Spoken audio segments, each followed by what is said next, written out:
Yeah, he's right. It's a nice night now. It's a really good night for football. Torrential rains fell here about an hour and a half before the game, but the turf seems to be in great shape. I don't think weather is going to be a factor in this one at all.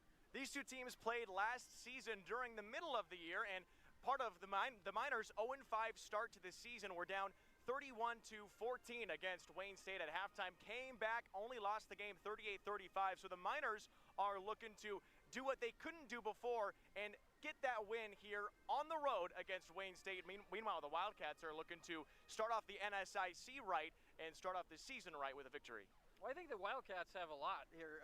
First of all, you've got 9 starters back on each side of the ball. They were 8-3 a year ago. I think expectations are high. And by the way, they're picked 4th in this conference, but the two teams picked 1st and 2nd, Minnesota, Duluth, and Augustana. They don't play them. So they got Minnesota State a couple weeks. You got to get by Missouri S&T first tonight. You're right, that game a year ago, Wayne State had that game in the bag at halftime, and the Miners came back and almost beat them. So they got to be ready because this is going to be a fun game. This is going to be a wide open ball game. I think a lot of points are going to be scored. And a lot of it might come down to this signal callers today. We'll tell you who to watch out for with the Cats and the Miners and our key players coming up next on News Channel Nebraska. Pregame show is brought to you by Custom Sports. Look great for every game with custom team or business apparel from Custom Sports. Check them out at CustomSportsCo.com. If you're experiencing balance problems, dizziness, or even vertigo, physical therapy may be one of your treatment options. At Faith Regional, there's a specialist who can help.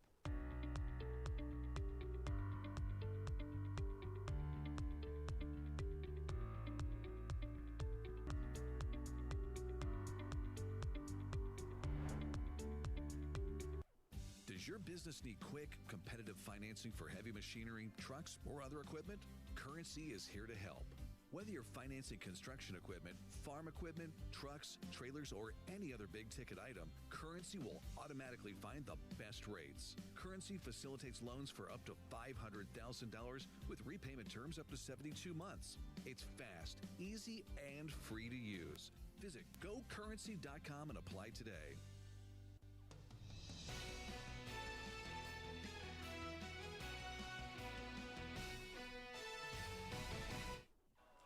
We're back here on News Channel Nebraska as the sunshine is officially out. The rain is gone, and that means the itsy-bitsy spider is starting to climb back up the water spout. We've got Wayne State and Missouri S&T tonight to kick off 2024. And let's talk about both teams, the signal callers. We'll start with the home squad, Wayne State, led by senior Nick Bowen, who has been in charge of the Wildcat offense for 4 seasons now. He's about to kick off his 4th year. Yeah, 4-year starter. He knows this offense. He might as well have written the book. He knows it so well. He's a dual threat quarterback. He can throw, he can run, he can hurt you in so many different ways, and he's so experienced. It's up to the guys around him to kind of make plays around him, and I think it's big for this season and for this game for the running backs and the offensive line to be able to run the ball well and not make Nick Bowen be the runner all the time. But he's such a capable player of making big plays, special player for Wayne State. 22 touchdowns through the air, including 12 on the ground. He was a force when it came to the Wildcats offense a year ago. Now we take it to the other side of the field for Missouri S&T. They're looking for their sophomore quarterback, Tyler Joya. He took the reins in the middle of last season, threw for 14 touchdowns along with 10 interceptions. A lot of growing pains with the freshman, but he's ready to kick off his sophomore campaign tonight. Yeah, absolutely. He really played well down the stretch. That's the 10 interceptions. That's the big thing. If he can limit turnovers, they've got a chance to win this ball game tonight. A lot of weapons around him as well. Receivers coming back, a wide open offense that they run. Joya could be very special in this offense. Got to limit the turnovers if they're going to stay in the game here tonight. Not to mention, both teams return a lot of starters. Wayne State brings back 18 of their 22, and Missouri S&T brings back 16 of their 22. So it's going to be a fun one. Yeah, absolutely. Don't go anywhere, folks. This is going to be a great game. Kickoff of 2024 between Wayne State and Missouri S&T is coming your way next on News Channel Nebraska. If you're experiencing balance problems, dizziness, or even vertigo, physical therapy may be one of your treatment options. At Faith Regional, there's a specialist who can help.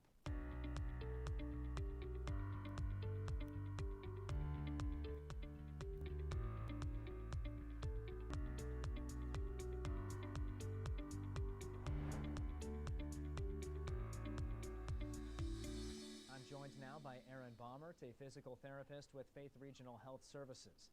One of your specialties is vestibular therapy. Let's start at the basics. What is vestibular therapy?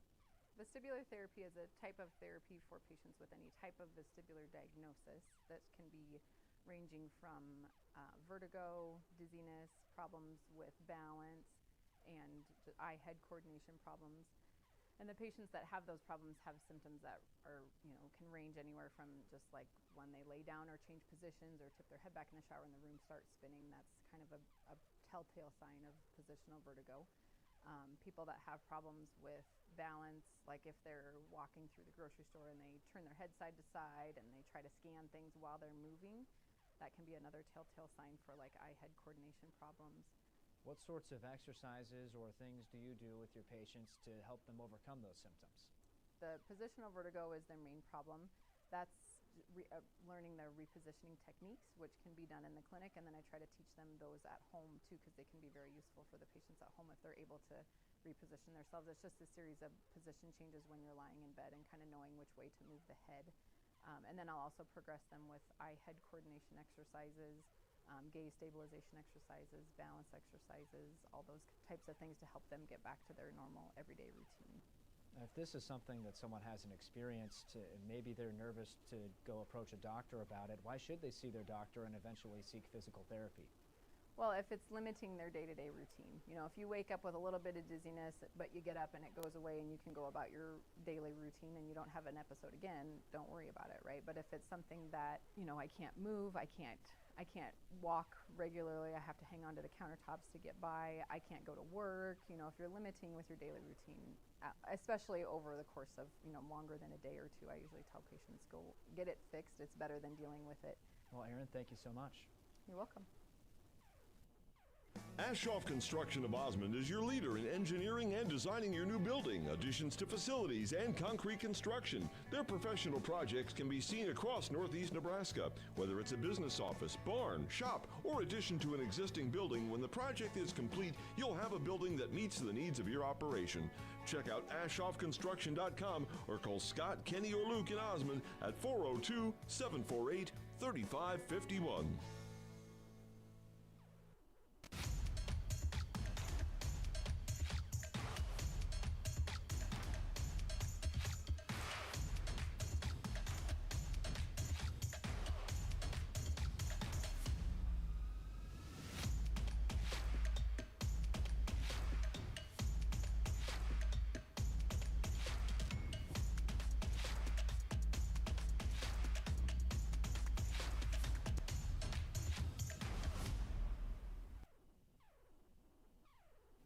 My name is Glenda Knightsky, and at Elkhorn Valley Bank and Trust, there really is a difference. 36 years ago, Fred hired me in Hoskins. Over the years, there's been a lot of great changes. Now I get to work with his sons, Jarvis and Aaron. I'm a customer engagement specialist. I'm there to greet the customer when they walk in the door, and if I can help them, I will find someone who can. Elkhorn Valley Bank, great for you, great for your community. Kearney, Nebraska is the getaway you never knew you needed. With comfortable, premium lodging, eclectic shopping, and a variety of locally owned craft food and drink options, Kearney has something for everyone. By day, you'll find rich history, outdoor adventure, and some of America's most unique attractions. And by night, our many entertainment options, dazzling performances, and unique hangouts offer the perfect way to unwind. Visit Kearney. It's so much more than just in the middle.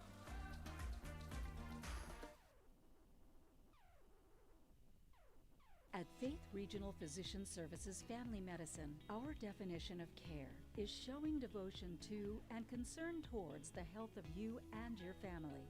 We believe each person that walks through our doors deserves to have a primary care provider they're comfortable with, to be treated like family, and to have their health needs exceeded.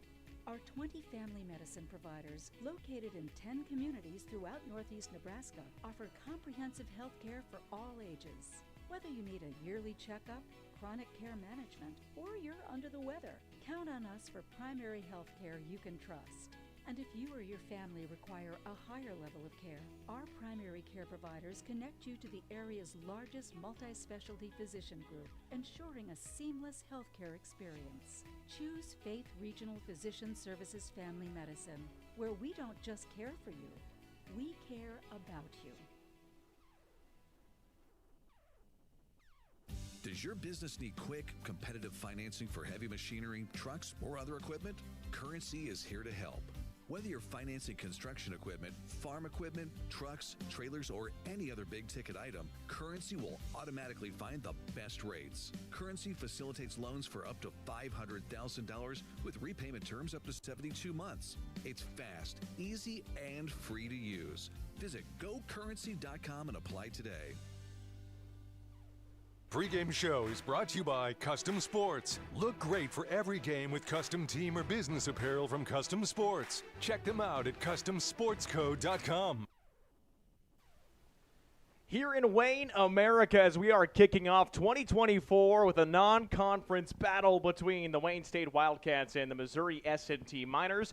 Kalen Deppen along with Lou Siefker here this evening. And let's take a look at our school spotlight. And it is brought to you by Currency. Need financing for RVs, ATVs, or other expensive items? Currency is here to help. Check them out at GoCurrency.com. Here in Wayne, Nebraska, Wayne, America, as we know it, 6,000 people here in Wayne. They are part of Bob Cunningham Field here with 4,500 people in the school of Wayne, and they are the mascots here in Wayne County. And we'll have a fun one today. We're getting ready for our players captains are down on the field to see who is receiving, who is kicking things off today on NCN. We'll take a look at our starters here as well. For Missouri S&T, take a look at their defense. Got a couple of guys right there in the middle that we'll really want to watch out for. The linebackers today are going to be the big talk for the Missouri S&T with Justin Nijeko along with Cameron Sturgill, Carson Pranger. Those two, Pranger and Nijeko, they're leading tacklers from a year ago. Yeah, a lot of experience at those linebacker spots. Nijeko is a junior and Pranger is a senior. And they're going to, try to create havoc against that Wayne State offense. There's the offense again. Tyler Joya, starting quarterback, along with A.J. Harris, a transfer from Iowa State. He'll be looking to be the load carrier, and some good receivers with C.J. Jarman and C.J. Wiggins. As we take a look at the Wayne State squad, who is starting for the Wildcats today? Well, we've got the defense on the field. Carter Sitzman, Luke Lambert, Caden Sutton, and James Frank supposed to be that front line there, but we really want to watch out for the backers. Dexter Lawrence, preseason NSIC player to watch for the Wildcats, and Alex Kowalczyk, injured all of last year, but one of the best in the nation. Yeah, I think Wayne State defensively, they're really good, I think, in several areas, but the linebacker spot, Dexter Larson is the middle linebacker. He was fantastic last year, great tackler. I believe he had like 90-some tackles. Alex Kowalczyk 2 years ago was over 100 tackles. So you've got some tackling machines out there at that line. Kowalczyk's the will linebacker for Wayne State, and a lot of experience along that back line in the secondary. It should be a pretty good defense here for Wayne State this season. And, of course, on the offensive side of the ball, Nick Bowen as the quarterback. But you got to look at the running backs for Wayne State. Dawson Forgey returns. He's a junior, and one of the breakouts of last season was freshman, now sophomore, Latravius Boyd in the backfield. Our starters today are thanks to Medica. With the Medica Health Plan, you're not just covered, you're cared for. We're getting ready for kickoff today on News Channel Nebraska. The rain came, the rain went. It is no longer here, and it is a nice 75 in Wayne, America. Cloudy skies, a breeze up to about 14 miles per hour, so not too bad. We were wondering for a little bit, would the quarterbacks be able to let her rip? But now that the sunshine is out, the rain is really starting to dry.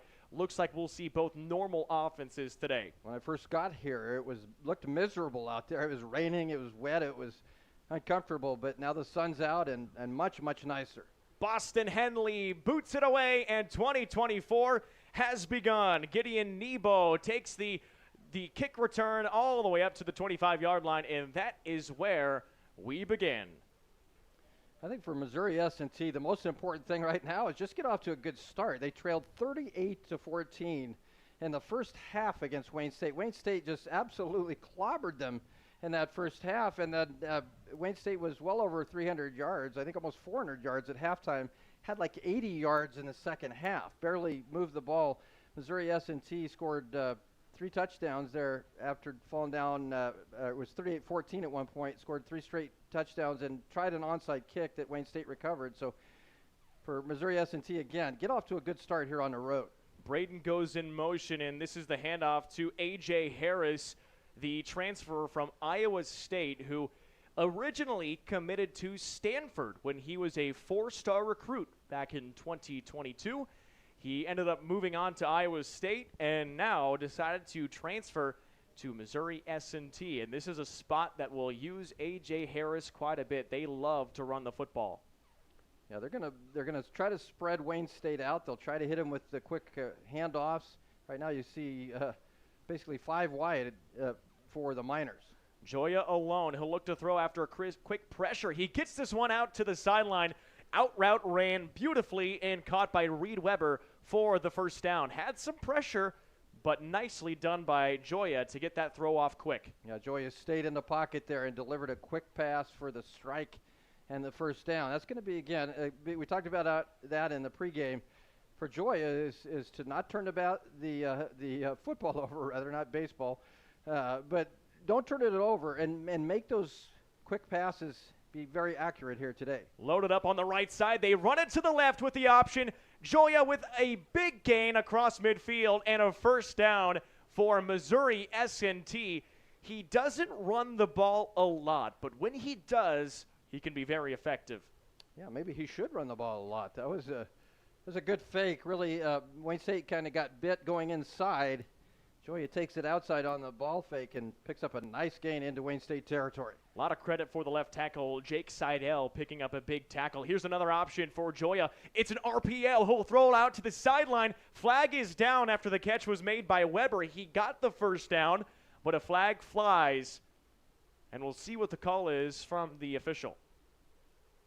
I'm not sure what the call is here. We'll see. A few things to keep in mind, potentially a hold. Maybe Joya was across that line of scrimmage. I don't think he was. I don't think so either. That's what I initially thought, but where I looked where he released the ball and where the yard marker was, I don't think he was over. Offensive pass interference is the call.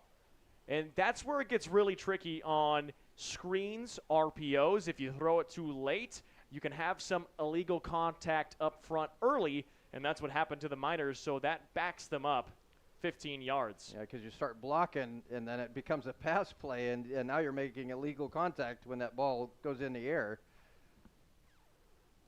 I do love the play call, though. Any offense that can run RPOs to succession, that is a dangerous team to play. Yeah. And when you talk about a good defense like Wayne State, here's the handoff to Harris. He's bottled up right away.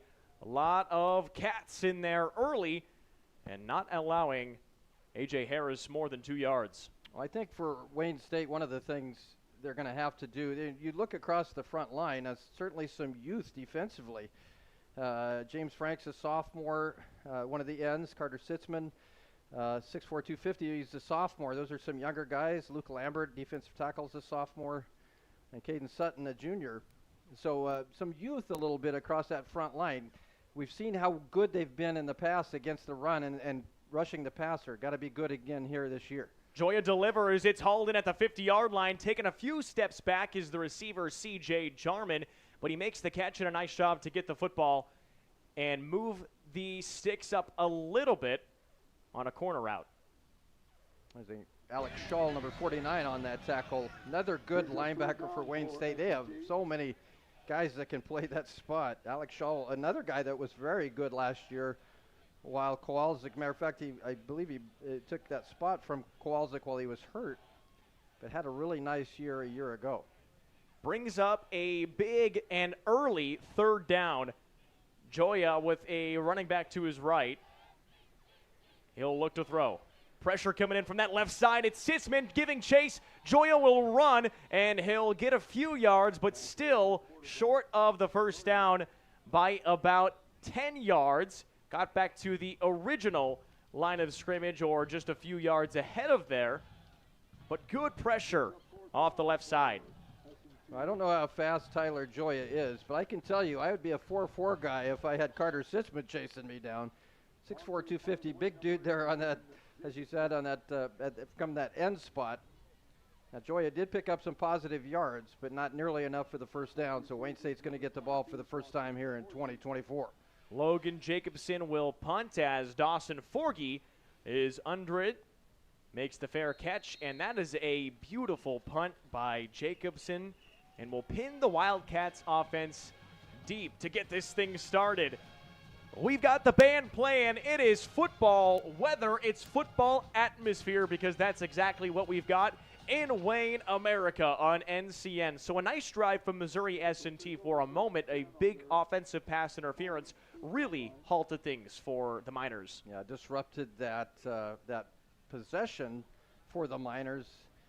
As you mentioned, a really good kick there by Jacobson pins Wayne State deep. This was an area at times that Wayne State struggled in when they were backed up against their own end zone last year. Here's an early handoff, bodying through the defensive line of Missouri S&T. Dawson Forgy with a few yards on his first carry of 2024. Let's talk a little bit about the offense for Wayne State. First of all, you got to start up front, don't you? You got some really good linemen. Jed Jansen is about as good a lineman as you're going to find in Division II. 4-year starter there at left tackle, number 79. He is fantastic, and we'll talk more about these guys here in a moment. Taking a shot downfield, catch is made, but out of bounds. Great effort by the sophomore Kendrick Watkins-Hogue, who had a big freshman season a year ago. Throw just a little off to the mark. Yeah, as we're talking about offensive guys, Kendrick Watkins-Hogue, the guy that just caught that ball, it was out of bounds.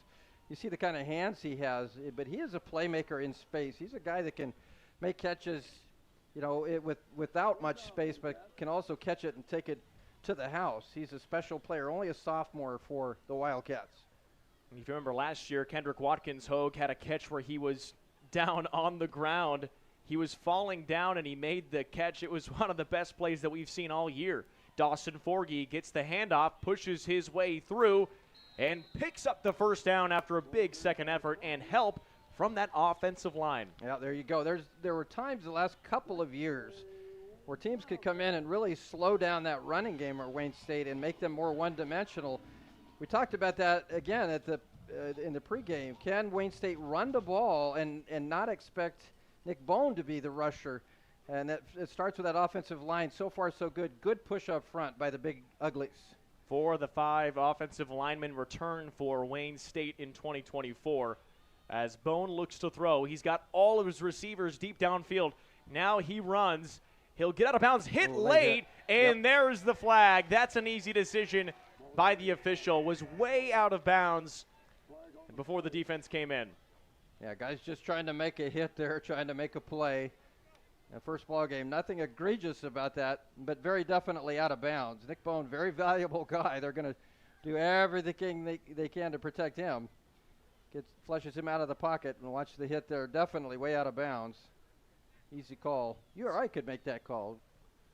Seneca Bradley laid the boom, sophomore from Clarksville, Tennessee, but that is one where if you are Andy Ball, head coach for the Miners, you do not want that to happen, especially when Wayne State is as far back as they are on the field. You don't want to let them out. You don't want to make that mistake and allow, not only get them out of that bad field position, but give them that first down, keeps this drive going. Offense bunched up.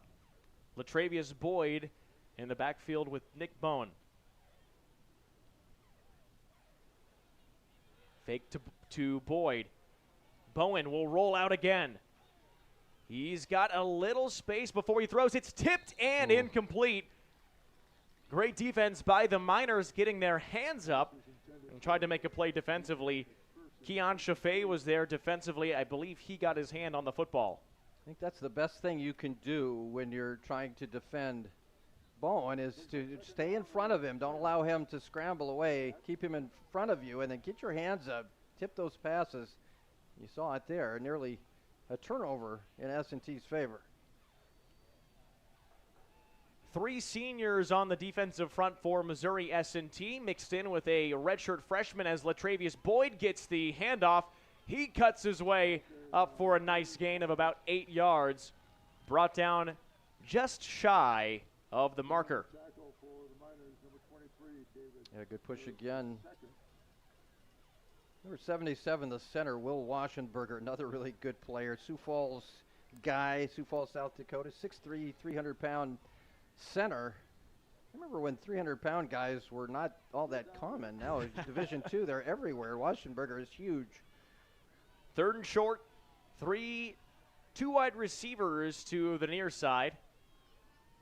It's also Dane Peterson, the tight end, who will run to block for Dawson Forgy, yet he's still just about a yard short. Miners defense got in there to help make the stop. All right, Kalen, you're playing a video game. You go for it here, right? But probably not first game of the season. So, you know, Coach Masters, obviously a great coach. You're tempted, I think, to go for it here and try to keep the drive alive. You play the percentages here. You like the way your defense kind of played, I think, that first possession. You don't take a chance here and give Missouri S&T the short field. What's amazing is that you could play the video game nowadays as CFB 25 is out, the college football video game. Here's an awesome punt. It just hops over the plane and into the end zone. Trevor Marshall is the punter for Wayne State today. He's going to be punting all season long, and that's an interesting story.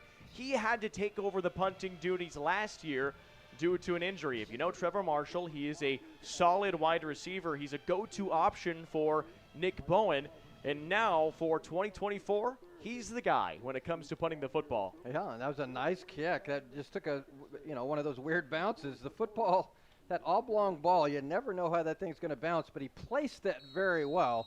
Just got the bad bounce into the end zone, but a great kick there by Marshall.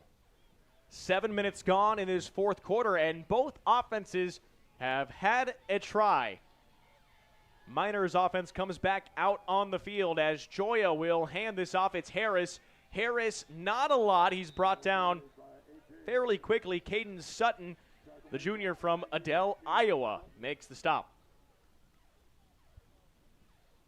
Yeah, Sutton got a hold of him and just kind of, bear hugged him and threw him to the ground. That's so far I like the way this front is playing. You got some guys, some second teamers like Trent Rasmussen and Jackson Johnson, Drake Peed that have played a lot of football. So I think you're going to see a lot of substitution, I think, here between those two lines, two pretty good lines. Miners snap, quickly thrown and trying to slip away before being brought down a yard shy from the marker. Nice quick play for Justice Braden, the sophomore tight end, with his second catch of the day. The tackle by Dexter Larson, the middle linebacker. Not a big guy. I mean, he's big. He's 215. He's bigger than me, but 5'10", not real tall, but just a missile out there at that linebacker spot. A toss to Harris, who sheds away from a tackle and spins away from another, but he picks up the first down as the Wildcats start to pile on some bodies. You look at a guy like A.J. Harris, 5'11", 210. He's got that D1 build. He's a big, stout fella. He's going to be a good back for this team. And those short yardage situations get behind a pretty experienced front line that the S&T has as well. They might be pretty good in that running game this year. Frank and Rasmussen subbing quickly for Wayne State as offensively it's Nebo who's in motion. Now the handoff to Nebo, and he's brought down. Just about a 1 yard gain. Gideon Nebo returns kicks for Missouri S&T. And a short gain. And Nebo's not even listed on the two deep. I was watching them in the pregame, and he made a catch off of a kick over his shoulder that was, Willie Mays-esque. One of the better catches. Now, it didn't count. It was pregame, but one of the most fantastic catches I think I've ever seen. Here's Sanders. Cuts inside and brought down after a gain of 3. Bring up 3rd and medium for the Miner offense. Well, this is the first time since 2011 that Wayne State opens the season against a non-conference opponent. Usually it's an NSIC battle to open up the year, but this time it's week 0, and for the first time in 13 years.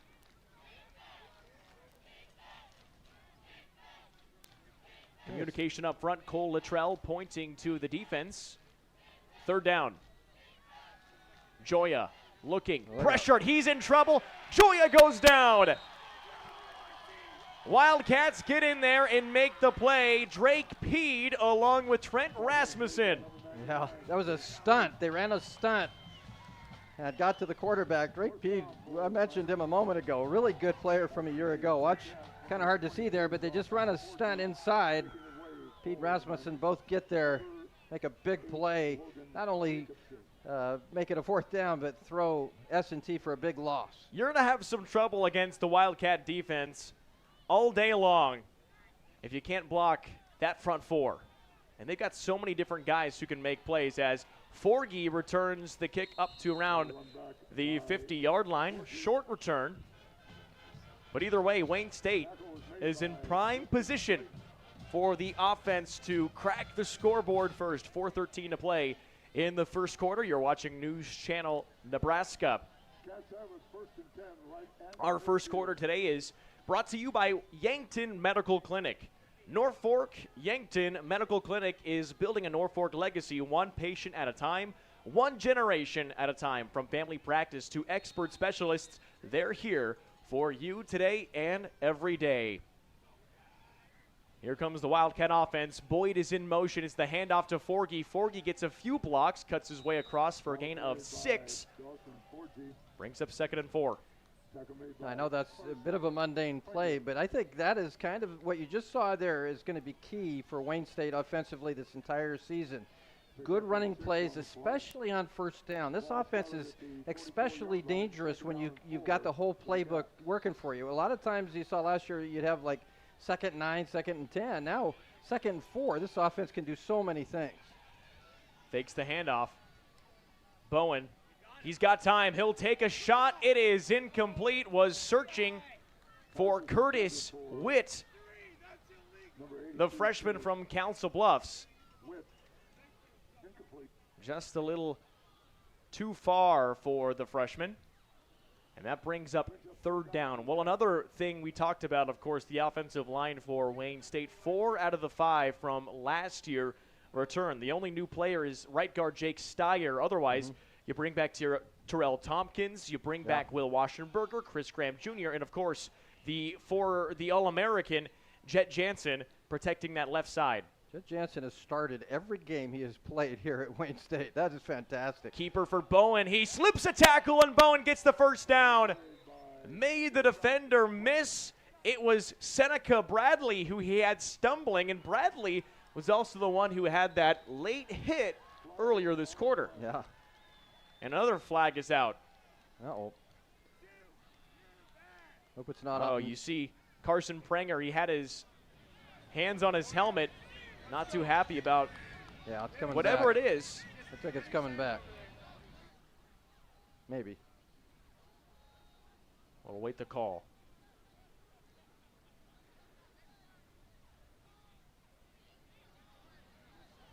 A nice move from Nick Bowen to pick up the 1st down. You see what makes Bowen so special, his ability to beat you with his legs. He's a running back that can throw the ball really well. After the play, unsportsmanlike conduct. Number 5, defense. Oh, defense. Oh. Yeah. Flag goes against Derek Thomas. That is his first unsportsmanlike conduct. So if Thomas gets another one, he would be ejected from this game. But perhaps they were walking it back the other way a moment ago, and maybe there was some miscommunication initially of who the penalty was on. Now we're going to see it again here. There's Thomas on the ground. Got up. Oh, yeah, he grabbed the ankle of Boyd. That's what you do when you try to keep me from leaving the booth. You just grab onto my ankles. I can't have you leaving, Lou. 1st and 10 from the 20. Wildcats threatening thanks to the big penalty. Would have been a first down anyway. Here's Bowen. Lots of time. Delivers a dart over the middle for the touchdown. Kendrick Watkins-Hogue reels it in, and it is the Cats' first score of the season. What a strike. There's that arm from Nick Bowen, and what a target. Kendrick Watkins-Hogue, I think you saw a couple of guys that are probably going to be all Northern Sun this season. Watch this pass, just a strike. Kendrick Watkins-Hogue catches it. One-on-one coverage, that's tough to cover him. He's a very difficult assignment. Free safety David Harris was in pursuit, but not quick enough for the sophomore Kendrick Watkins-Hogue. He had nearly 60 catches a year ago, 743 yards, and 8 touchdowns. The PAT from Boston Hensley is perfect, and with 2:48 to play in the first quarter, Wildcats are on top after the big touchdown pass.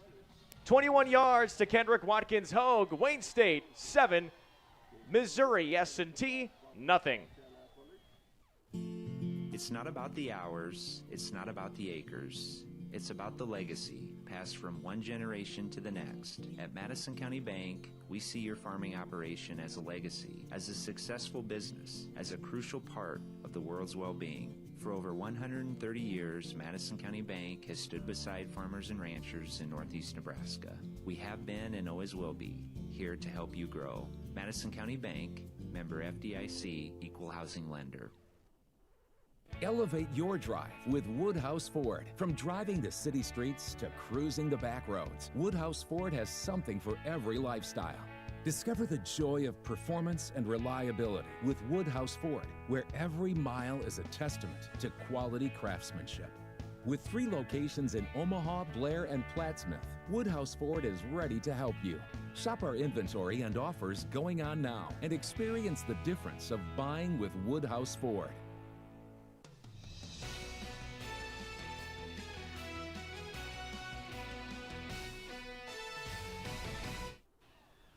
Hensley boots this one for a touchback, and a big touchdown from Wayne State on a 21-yard pass to Kendrick Watkins-Hogue. Nick Bowen had all day to throw. That offensive line is doing work. Absolutely. Great pass protectors, and I think you've seen a great improvement on the, at least, I mean, it's first quarter of the first game, but they look good running the football as well. They've been able to kind of crease some holes there for the running backs. I think this is a solid offensive line that the Wildcats have. Here comes Missouri S&T. Tyler Joya leads the offense back out on the field. Man in motion is Rhett Lively. Here's the handoff. Not a lot of space to work for A.J. Harris. He is the lead back so far in this first quarter for the Miners. And the helmet pops off for Dexter Larson, so he'll have to take a seat, and coming in for him, Tyler LeClaire. Yeah, LeClaire is a guy that's been around here too. Senior from Bennington, Nebraska. I think they know how to play football down in Bennington. A lot of Bennington guys on this team. Yeah. You got Tyler LeClaire, also on the offensive end, of course, Nick Bowen and Ashton Schmaderer. Here's a keeper. Tyler Joya is close to the sticks. A nice job by Joe Morrison trying to cut him off right before the marker, and he did. It's 3rd and 1 coming up for the Miners. It's worked a couple of times, Joya, with the fake and the running around there at the end there, gets pushed out of bounds right before the sticks. Morrison, we see cornerback there, 6'1", 175 from Jacksonville, Florida. Toss to Harris. Harris pushing through and slips upfield for a gain of 6 and a Missouri S&T first down. It was the same 3rd and short play they ran this quarter when they needed it. They got it. And slowly off the field, Drake Peed will take a break. From the 40-yard line, another toss to Harris right up the middle. Harris working forward before his progress is halted. A gain of 4. I know the Miners want to throw the football. They want to spread Wayne State out and kind of just open things up. But, boy, A.J. Harris, that might be a guy that you might want to have him get 20, 25, 30 touches in a ball game. He's tough. He's the workhorse, 5'11", 210. Again, this is a guy who was a 4-star recruit in 2022. So he had offers at his door from many places, opted for the early commitment to Stanford before heading to Iowa State. Nowhere to go this time. A.J. Harris swallowed up after a loss of 2. Jackson Boss in there to make the stop. Jackson Boss, redshirt freshman from Norfolk, gets the tackle there. Good penetration by the Wayne State defense. Nothing doing there. Boy, if you can get to Harris early before he gets those shoulders squared up, you got a chance. And that's what they did on that play. 3rd and 9. Joya steps up. Oh. He's got lots of space now, decides to run. Try to make LeClaire go. He makes him miss and picks up the first down. He dropped the ball on his way to it, picked it back up like a basketball. This is what you call a woulda, coulda, shoulda. They had a chance to sack him. They don't get him. He gets out of the pocket. He drops the football and dribbles bounces twice. He looked like a point guard out there dribbling the basketball. And still gets the first down. Give Joya credit to stay with that thing. Well, it looks like they're marking him just short. They might check this out. At the end of the first quarter. End of the first quarter, and it is 4th and short for Missouri S&T. When we come back, Wildcats leading 7-0 over the Miners on NCN. At Wayne State, unlimited opportunities start with you, plus the power of us. It's the power of the classroom teacher, inspiring the next generation. Business entrepreneurs, soaring with success. Healthcare professionals, caring for their communities. Leaders in arts and sciences, making their mark on the world. With the power of Wayne State behind you, there's nothing you can't do. Learn more at ExploreWayneStateCollege.com. NCN Sports is brought to you by Currency. Visit GoCurrency.com for details.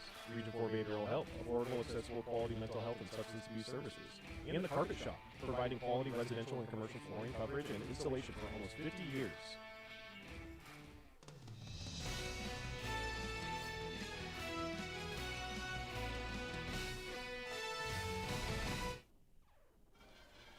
Well, the Wildcat defense has been good today, but the chains look like they moved. Or no, they're flipping fields. Okay. That's my fault. 4th and short. I wasn't sure if they would check the spot. They didn't. It is 4th and short for Missouri S&T after the wild play where Joya fumbled the football. He picked it back up and ran for 8 yards. Going. Hard count from the Miners. They do get it. The flip off to Harris. Harris! Oh, I don't think he got it. Looks like the early spot is forward progress my goodness. for Missouri S&T.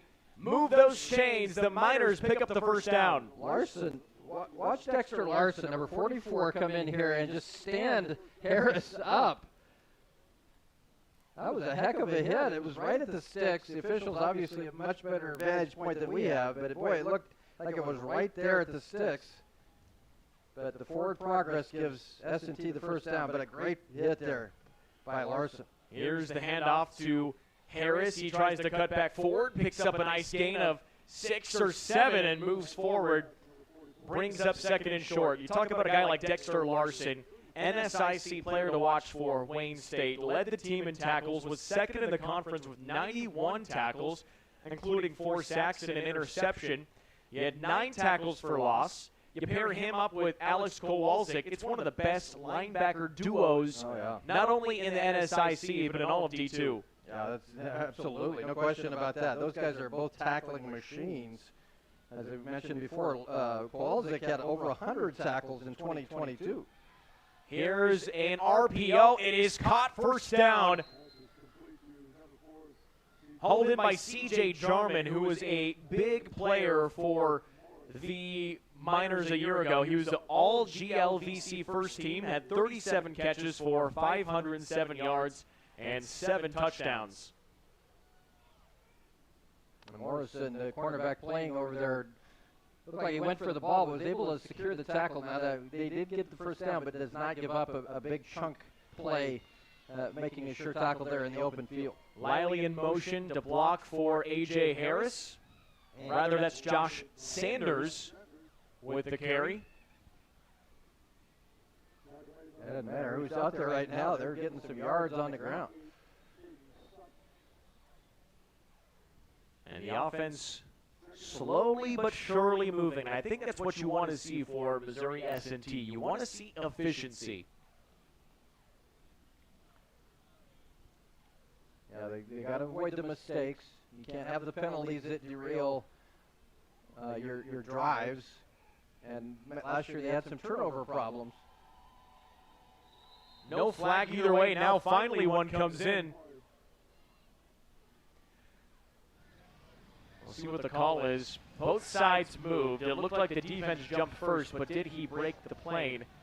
That's Jackson Boss on the near sideline. He and Shaw, I think both were. Outside, 48, defense. That is Boss. Zone. The cause of the reaction. 5-yard penalty remains. Second down. So second and short. It's always a game of he said when it comes to the offense and the defense. Jake Seidel was pointing here at Boss after he came forward. He's just wagging that finger. Pretty easy to tell who's pointing at who. Here's the handoff. Sanders lost the football, but forward progress, they will say, was stopped. Whistle was blown. You can hear it up here. And it's a first down. Jacob Bird came out of there with the football. And see who stripped it. But they did. You could hear the whistles right before that strip. Good job by the officials to get that one all sorted out.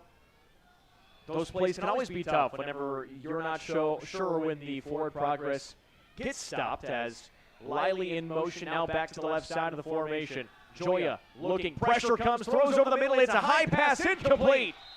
Great defense by the Wildcats. Gerald Fly with the incompletion. Gerald Fly has been around a long time too. Senior, 5'11", 190 from Irving, Texas. That ball was high pointed, and Fly did what you had to do there. Go up there, just knock that ball out of his hands. Play the football in that case. He has to go up and get it, and he just, with that left hand, Fly just knocks it out of his hands. Great defensive play there by Gerald Fly. If you're Reed Weber, you want to bring that ball down as quickly as possible, but with Fly right on your tail, not much you can do. Joya, quick throw, far sideline, it's hauled in, and trying to stretch out for a few more is C.J. Jarman. And he has been the go-to guy for Missouri S&T. Picks up his third catch there. Yeah, I like the quick pass there. Good quick completion. Now it's 3rd down and 5. We'll see if Missouri S&T's thinking 4 downs here. 4 down and 5 for the Miners. They want to just run the football. I mean, they've been able to run it well here, especially this drive. You got A.J. Harris back out there. Trying to work in on that interior. Joya will throw. He'll throw far side. It is incomplete. Was looking to go deep for C.J. Wiggins. That's good defense. Gerald Fly. I think that was Cheney as well, number 30. Watch the inside position. Inside leverage by Cheney. Just a great job. Does not allow the receiver to get over the top of him or around him. Great inside leverage. And now Missouri S&T has to settle for a field goal opportunity. That's Braden Cheney, the sophomore, who picks up his first start today. What a play to make that incompletion. Here's the kick. It is no good. Lane Riles put his leg on it and leaves it wide to the right. So Missouri S&T not able to capitalize, and the Wildcats will take over. Big win for the Wildcat defense. Missouri S&T able to put together a drive, but come away with nothing.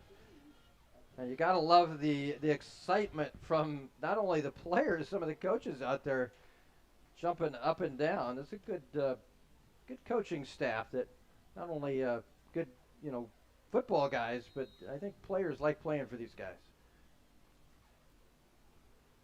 Quick handoff, it's Dawson Forgy, and he's brought down after a short gain of 2. You mentioned the coaching staff, that defense, Scott McLaughlin there, the defensive coordinator. He's been here for a long time. Dad was the coach here. He's been here 18 years, 10th season as a defensive coordinator, and it's a good defense. He's got a chance with this group to really shine, I think. There's just a lot of chemistry between Masters and his coordinators. Here's a shot downfield. It is incomplete. Looking to go deep. And nice job defensively. Trevor Marshall was the intended receiver. Yeah, one-on-one play. Marshall went up, just not able to come down with it.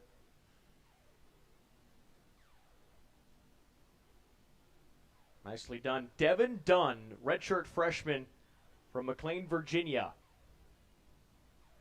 Yeah, good, excellent play there by the cornerback, Dunn. And not only that, but the size mismatch. Devin Dunn is 5'8". Trevor Marshall's got 6 inches on him. Bowen on third down looks to throw. It's caught. Trying to slip the tackle. Doesn't do it. After the catch is made on the far sideline. Will be just short of the first down after Jaden Johnson hauls in the catch. That was time it was Rusty Fonona there, the strong safety, number 3. A nice sure tackle. They've impressed me so far, this minor crew defensively. They're pretty good tacklers. That was a really good tackle. Again, open space. That's a difficult play to make. Fonona with a sure tackle forces Wayne State to punt. Marshall with the boot, and it's a nice one. Oh. Big hit after the return. Wow. Gideon Nebo got lit up.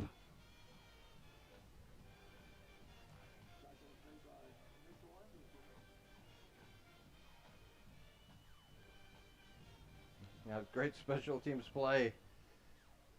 We'll see that again here. I believe that was Mitchell Anderson, another Bennington fella. About the 30-yard line. He just takes his head off there. Good special teams play. Well, you want to make plays. Just go to Bennington and get some Bennington guys. Right? Well, I mean, you can do no wrong if you go to Bennington, a team that's won multiple state championships as of late. Badgers have a great program. And they are dominant in Class B here in Nebraska. Keeper Joya throws on the run. It's hauled in for the first down, and a few more catches made on the over midfield. It's Bryson Burns. Burns just came on a crossing pattern inside that zone. It's a zone defensively.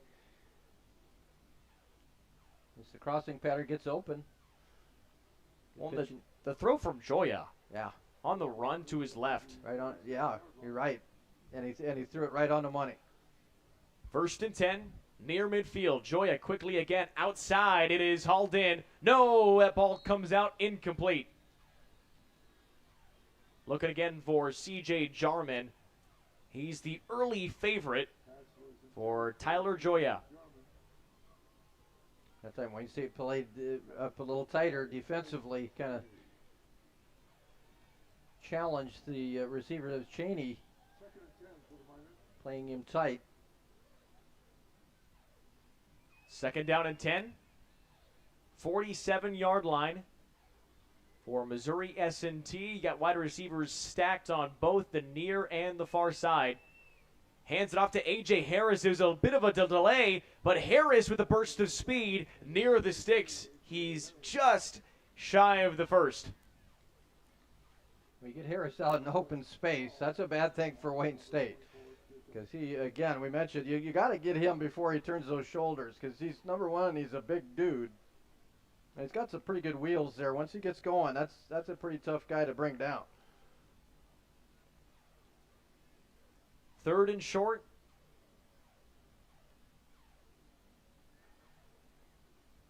Joya in the gun. It's a handoff to Harris, and he's got the first down. You're going to see the ball in A.J. Harris's hands quite a bit today.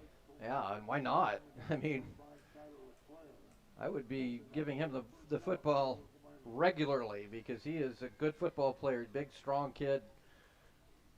And again, you got a pretty good offensive line in front of you, so why not use him? And they you know, certainly they see that as well, and they are utilizing the 5'11", 210 sophomore. 2 seniors on the left side of the line for Missouri S&T, Jake Seidel and Cole Latrell. Here's the RPO. This is hauled in as Joya got popped. Catch was made by Rhett Liley for a short gain. Got rid of that very quickly, did Joya. Good pressure. I believe that was, I think that was Shaw that was in there on that pressure, I believe.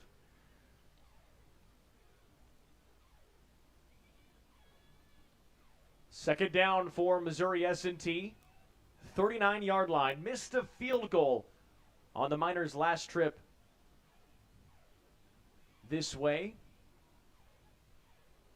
High snap, looking.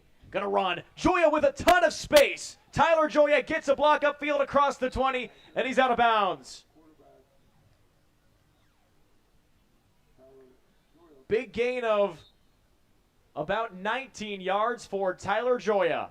Wayne State coming on a blitz. Kowalczyk there off that right side misses him. And Joya did a good job. He read that play. He immediately saw that blitz coming and tucked the ball down and went past Kowalczyk, and there was nobody behind him. He picks up a great gain. Boy, Missouri S&T on the move right now. Under 6 to play in the first half. 2 wide receivers on the far side. Throw out is incomplete from Joya. Was trying to find Jarman again on the out.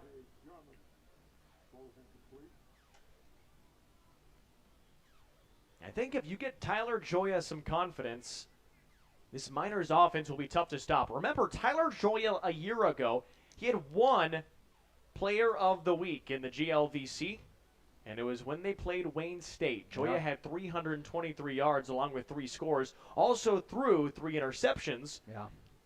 But he was part of the reason that the Miners came back against the Wildcats. Nebo, short carry, gain of 2. You look at the discrepancy from last game. Now at halftime, now we're 5:32 to go before halftime, but last year at halftime, Wayne State had 398 yards and 38 points on just 31 plays. Now the second half was much different. Only had about 80 yards and no points, but that first half absolutely dominant. Now today, Wayne State with 39 rushing yards and 26 receiving yards. So Missouri S&T are doing a good job defensively and also controlling the time of possession right now. Joya looking to throw. Defense comes in. Joya goes down. Jackson Boss, I believe, in there to make his sack. It's his first career sack at the college level, the redshirt freshman from Norfolk. Yeah, Jackson Boss is really good in that spot where he's playing right now, on that end spot. I think kind of a natural end, about 6'3", 245, and he's got good athletic ability, and we'll just watch him beat his man and get in there. That's just a great individual effort there by Jackson Boss. Now this is a big 4th and 16. Oh, a little pooch punt. And that is coffin cornered beautifully. 4-yard line is where they will mark this. Wow, what a play call. Looks like one of my chips when I play golf. I just chip it on the green. Now, it just keeps going? Yeah, it keeps going on to the other side. That was a great kick, though. Yeah, watch this. you wonder about that. Do you go for it? That's a good call if you can execute it. If you kick it in the end zone, you barely pick up any field position at all. But if you got a guy that can, pooch punt it like that, just cough and corner it. Wayne State in a bad spot now at their own 3-yard line. We'll see what this offense can do, and maybe more importantly, we'll see what the Miner defense does. Here's Boyd. He stumbles and is down. Maybe got a yard tripping forward to the 5. Yeah, I think that's what slowed that play down, was just Boyd just lost his footing. But this is where you want to rely on the big dogs up front and run that football. These are situations where you want that offensive line to dominate and be able to move the ball. Missouri S&T across that front line, they've got some seniors, but overall, a fairly young defensive front. Handoff again. Boyd's got speed, and Latravius Boyd with a lot of space. Wow. Latravius Boyd across midfield. Say goodbye to Latravius Boyd. 95-yard rushing touchdown. Wow. 95 yards. My goodness. Not only do you get a big hole there to get through there, Boyd shows some speed. He's got some wheels out there. Just ran away from that Missouri S&T defense. They couldn't catch him. Watch this, a nice hole there, right up the middle, and then it's a track meet after that, and Boyd gets to the tape first. The cutback inside after the wall set up by Jet Jansen and Chris Graham Jr. allows Latravius Boyd the hole, and the speed of Boyd is unmatched. The PAT booted through, and Wayne State, in the blink of an eye, flips the field and has a 2-score lead. With 3:38 to play in the first half, Wildcats 14, Miners nothing. Home health care is a variety of services that are offered in a patient's home, wherever that patient defines their home, whether it be a nursing facility, assisted living, memory care, adult daycare, group home, and it's skilled services that are provided, which could be by a nurse, a physical therapist, an occupational therapist, a speech therapist, a social worker, or a certified nurse's aide. Yes, I would recommend Faith Home Health Care, simply because they make it easy for you to stay in your home. And they come with the supplies. You don't have to come up with anything. They bring everything with them. And they're friendly and kind and clean up after themselves. They don't ever leave a mess. Anybody can qualify for home health, from a newborn all the way up to people greater than 100 years old. My name is Harriet, and I really enjoy the services that Home Health Care has given me.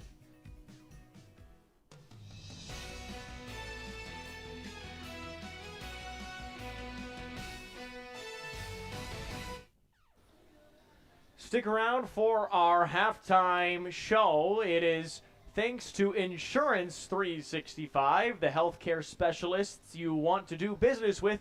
And stay tuned for our halftime segment, thanks to Visit Kearney. Find it all in Kearney. We got some cool stuff for you.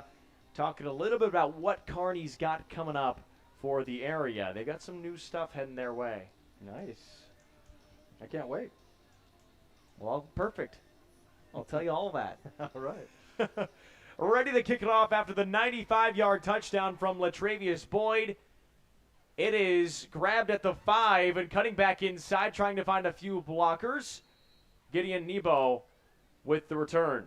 Well, Caitlin, that run by Boyd is a game changer, because your Missouri S&T had put together a nice drive, and it derailed a little bit, but they pinned Wayne State deep. You figure you're going to hold them down there, get the ball back, get good field position, and try to tie this game. Instead, one play later, that 95-yard run, now you're down 2 scores. So for the Miners, now it's a mind game. You've got to shake that off and come out and realize you've still got 2+ quarters to play. But those are sometimes tough to overcome mentally, because it just took the wind out of yourselves like a gut punch. Right, you get the offense has moved well enough. You get the missed field goal that's really has not helped Missouri S&T after the short carry. That's Josh Sanders on the quick carry for the Miners. And they've got 3:15 to move down the field and try to put some points on the board. And they've got all their timeouts remaining, so you don't have to rush here. And they will fake the handoff. Joya throws quickly, cutting across is C.J. Jarman. Jarman up to the 30-yard line. And a first down. Joya's done a good job against that pressure for the most part. Got rid of that football again and avoided the pressure. And that gives Missouri S&T the first down. Clock is ticking quickly, 2:33 to play in the first half. We'll see if Joya will let her rip. 4 wide receivers on the low snap. Joya steps up in the pocket. He decides to run. Presence breaks down. He gets brought down after a nice tackle. Joya only got a few, but nice job by Alex Kowalczyk making the play. Alex Kowalczyk tackles everything. I remember a couple years ago I was walking to my car and he tackled me. And he's watch this play though. Oh, did he apologize? Yeah, no, he just he mocked me and got in his car. But no, I'm just kidding. No, Alex Kowalczyk is a missile out there. He knows how to make plays. He knows how to make those big tackles, and you're going to see a whole bunch of those this year. And remember, the 2-minute warning officially implemented in college football, and that's where we're at. 2 minutes to play in the first half. 14-0 Wayne State on top of Missouri S&T. Does your business need quick, competitive financing for heavy machinery, trucks, or other equipment? Currency is here to help.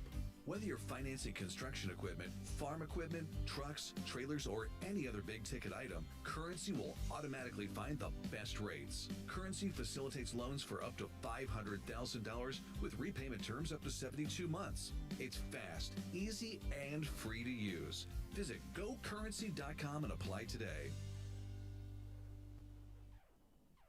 NCN Sports is brought to you by USafe Pharmacy, dedicated to the well-being of you and your family. And want to see what games we're covering? Follow on X at NCN Sports.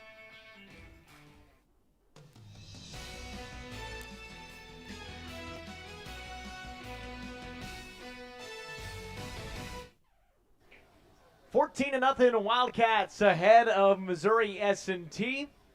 The Miners with the offense, 2nd down and 7 from their own 32-yard line. They've got a little ways to go with just 2 minutes to play in the first half if they want to put some points on the board. Man in motion to the near side of the formation. Bryson Burns makes it trips on the near side. Joya rolls out. Pressure comes. Has to throw it away and incomplete. First of all, good coverage downfield by Wayne State, and also a good decision there by Goya. Don't force the ball in there. Don't turn it over. Nothing there. Get rid of the football and play now to try to make a 3rd down conversion. I think what's been difficult lately for Joya and the Miners offense is that they have some nice protection early, but this defense from Wayne State, the DBs are really locking down the receivers, and it's tough to find a receiver as a timeout is called by Logan Masters and Wayne State. 1:53 playing the first half. And you wanted to see if the scheme was there. We'll come right back. 14-0, 3rd down and 7 for the Miners next.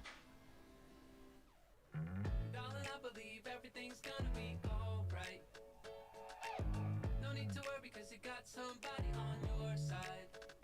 We all need a fam, we all need a crew. When you're in a jam, don't know what to do.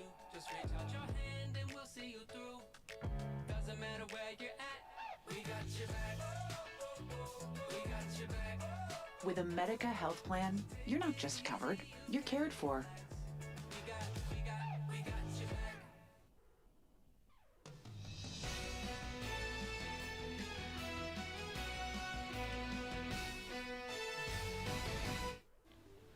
Third down and 7 for Missouri S&T.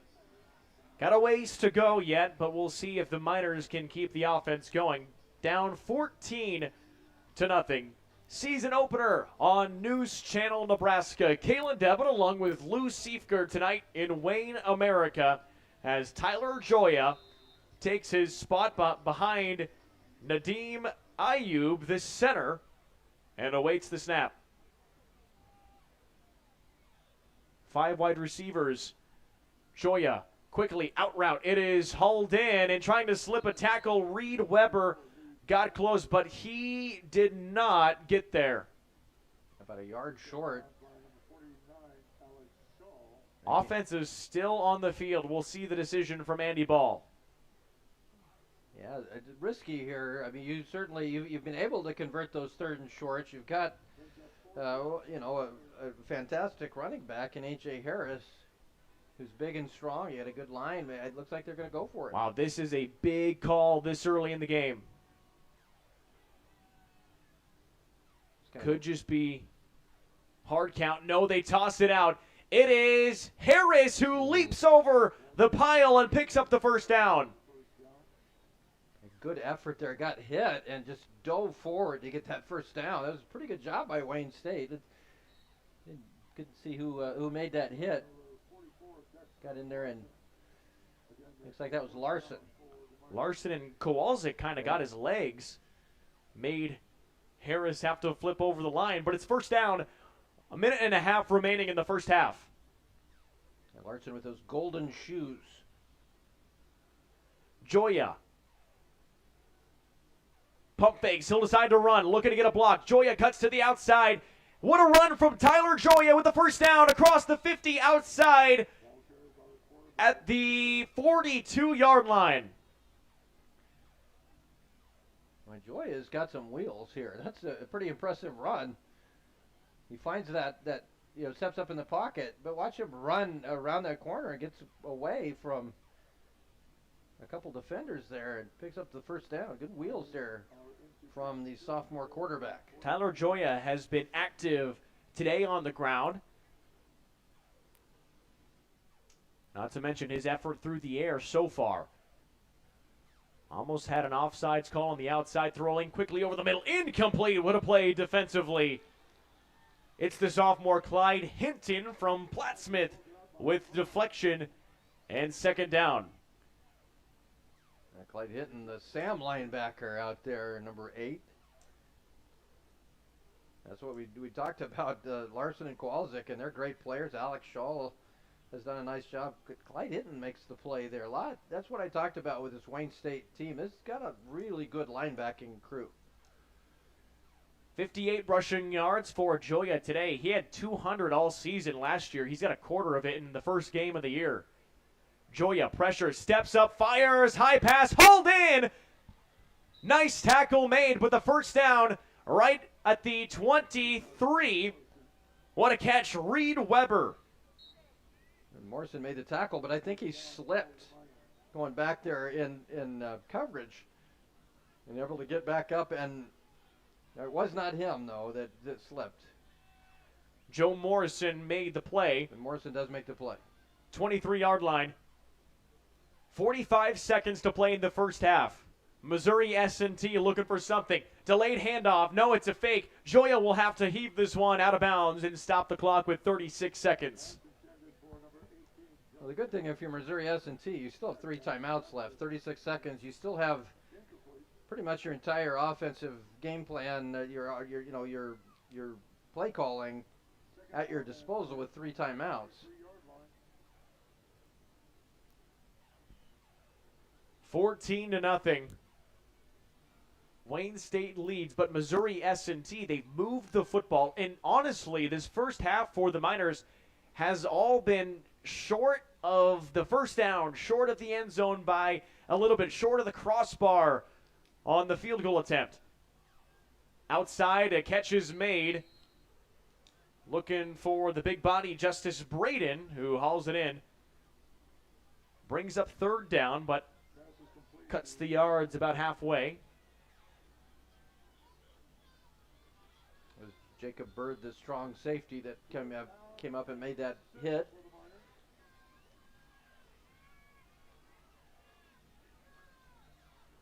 Third and 6 from the 19. Yeah, you try to get the first down here, obviously. You got 30 seconds to go. You don't have to go to the end zone. Joya rolls out. Joya will throw. Joya has the completion. A little bit of early contact, but it doesn't matter. The catch is made on the far sideline. What an effort. Again, Reed Weber. That might have been Gerald Fly that made the little bit of early contact here. Right there. He got him a little bit early. And now the call is coming back the other way. Wow. Wow. Yeah, missed I think a pass interference on Wayne State. Or at the latest, if anything, you could have had offsetting penalties. Yeah. But now that backs up. Hold clock. From Yeah, here. my battery's out. If they don't get any yards on this play from here, it's a 50-yard field goal. We got you. Yeah. And the clock is running right now, and now it's stopped. Well, you got 3 timeouts. You might want to use them. The officials are getting together. Maybe they did call. Maybe they were talking about it here. They did let some time tick off that clock. You've got to be a little frustrated if you're Andy Ball right now. Yeah. Standing at the 45-yard line.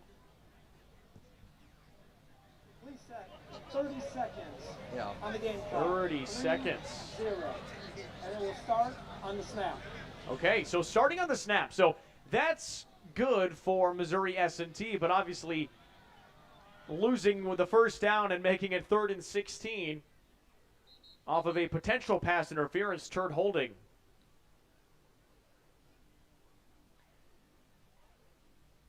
Well, again, you still have 3 timeouts to use. But 3rd and 16, I mean, it's pretty obvious passing down. You might be able to run a draw play or something like that and try to pick up a good gain and set yourself up for a 4th down, or try to get yourself in better field goal range. Officials looking where to spot the ball. Masters is talking with the official now on the near sideline.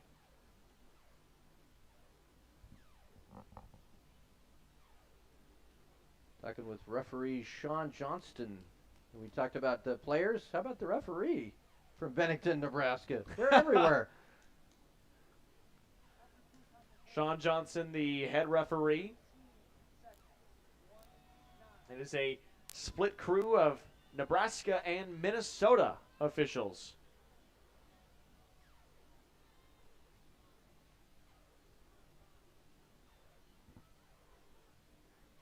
Third and 16 from the 29 after the penalty. And we still... That's the first game. Gotta get some things Everybody's working on things in game 1. Yeah. Whether it's the players, the officials, the coaches. Broadcasters. Yeah, we need that usually will continue all year long. I don't know if you can get a shot of number 44 there, Dexter Larson. Those gold shoes out there.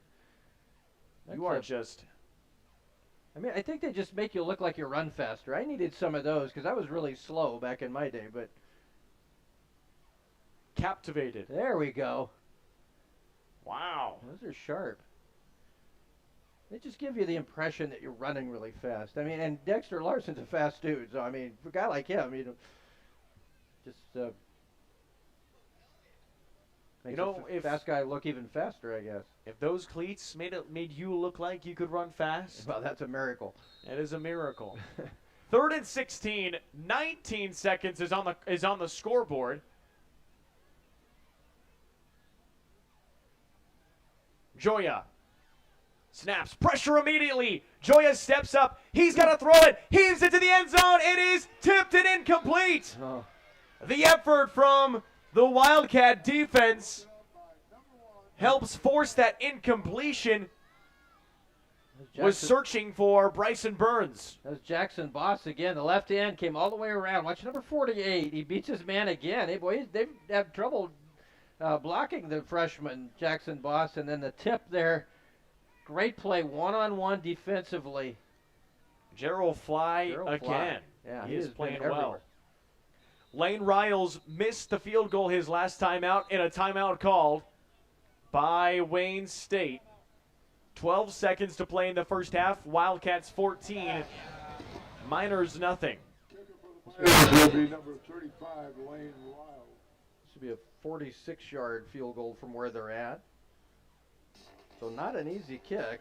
Now the wind has, I think, died down considerably since the thunderstorms rolled through. But the good thing is, I guess, for Missouri S&T is that it's going to be a straight kick. It won't be an angled kick. It should be right, a chance to kick it right down the middle. Still 3 timeouts left, but 4th down and 16. I don't think you're going to see any sort of fakes here. The miss from Riles earlier was 39. And Lane Riles, a young guy, he is just a sophomore from Lewisburg, Kansas. This is the right hash. I guess I was wrong where they're spotting it. The kick is on its way, curling, and it is good. So Lane Riles bounces back from a 39-yard miss earlier and comes back with a 46-yard make, 14-3. It puts the Miners on the board, but still in a 2-score deficit with 7 seconds on that first half clock. Well, it's just a good momentum builder there. Riles knocks that one through from 46, an impressive kick. And you get some points. It just gives you something positive going into the locker room. Now, for Wayne State, you're up 14-3. I don't think anybody's going to have to say, hey, remember last year we had a 24-point lead at halftime and almost lost that game? I think everybody remembers that. And so a long way from over. A good first half for Wayne State, but you like these. If you're Missouri S&T, you like the way these guys are hanging around. They've had some bad luck. Certainly Wayne State has made some plays, but you look at the stats. It's pretty even. You take away that 95-yard run, which you can't take it away. But if you took that out of the stats, Missouri S&T would be controlling the stats, and certainly the time of possession right now definitely in favor of the Miners. 23 minutes and 9 seconds to the Miners, only 6:44 for Wayne State. Miners have moved the ball, but they haven't capitalized in moments where they've really needed it. Right. And Wayne State had a quick drive plus a 95-yard touchdown from Latravius Boyd. Here's a kickoff to the right side. It is Forgy who slides over to make the reception before he's down to the ground. You mentioned Missouri S&T just not able to make some plays on 3rd downs, which you credit a lot of that to the Wayne State defense. We've seen a lot of pressure. We've seen guys like Kowalczyk and Larson and Jackson Boss, all, Shaw, all these guys really getting in that backfield and pressuring the quarterback. I will also say that I think Joyous handled it overall pretty well. He's been able to step out of that and pick up some yards with his feet, and he has not made the bad throws. We mentioned you can't turn the ball over against Wayne State here on the road and win, and they have not done that. And they won't take a knee. They'll hand it off to Dawson Forgy, who works upfield. S&T trying to strip the ball. They can't do it. And that brings us to the end of the first half. So a low-scoring defensive battle, and Wayne State is on top at the break. 14-3 over Missouri S&T. Coming up next on News Channel Nebraska, we'll take you through our first half highlights as well as bring you our Kearney halftime talk, our endorsement for what they've got going on for Kearney. But a good first half, and we'll have the break coming up. Wayne State leads 14-3. Let your next adventure take flight in Sarpy County, Nebraska for some high-flying fun. Legendary family adventures, out-of-this-world shopping, star-studded evenings, and award-winning experiences. Our flights are never canceled. Stay, play, and plan your getaway at GoSarpy.com. Kearney, Nebraska is the getaway you never knew you needed. With comfortable, premium lodging, eclectic shopping, and a variety of locally owned craft food and drink options, Kearney has something for everyone. By day, you'll find rich history, outdoor adventure, and some of America's most unique attractions. And by night, our many entertainment options, dazzling performances, and unique hangouts offer the perfect way to unwind. Visit Kearney. It's so much more than just in the middle. At Faith Regional Physician Services Family Medicine, our definition of care is showing devotion to and concern towards the health of you and your family. We believe each person that walks through our doors deserves to have a primary care provider they're comfortable with, to be treated like family, and to have their health needs exceeded. Our 20 family medicine providers, located in 10 communities throughout Northeast Nebraska, offer comprehensive health care for all ages. Whether you need a yearly checkup, chronic care management, or you're under the weather, count on us for primary health care you can trust.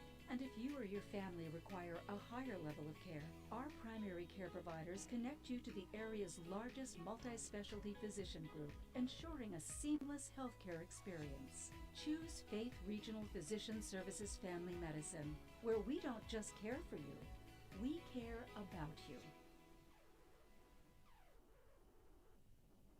Does your business need quick, competitive financing for heavy machinery, trucks, or other equipment? Currency is here to help.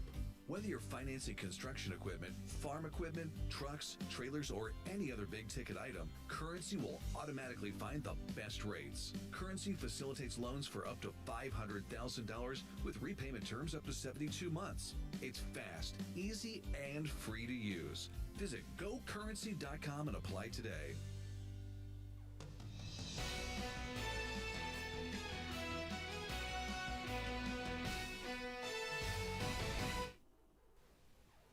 Wayne State leads 14-3 at the break over Missouri S&T in a non-conference battle between the NSIC and the GVLC as well. Kalen Devon, along with Lou Siepker, here with you today in a lovely evening in Wayne, America. Well, one of the things we wanted to talk about today was the Kearney Sportsplex. And if you've ever seen what this can do, Lou, this is a beautiful building. You have a look at it on your screen coming in the spring of 2025, which is not very far away. And I love the indoor facilities because you could do so many things with it. You've got gyms, you've got a turf field.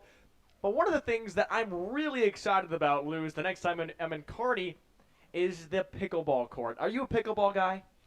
I eat pickles every now and again, but I've watched pickleball, and it looks like a fun game. I have never played it, but I'd like to play it, and maybe I'll go to Kearney and play it.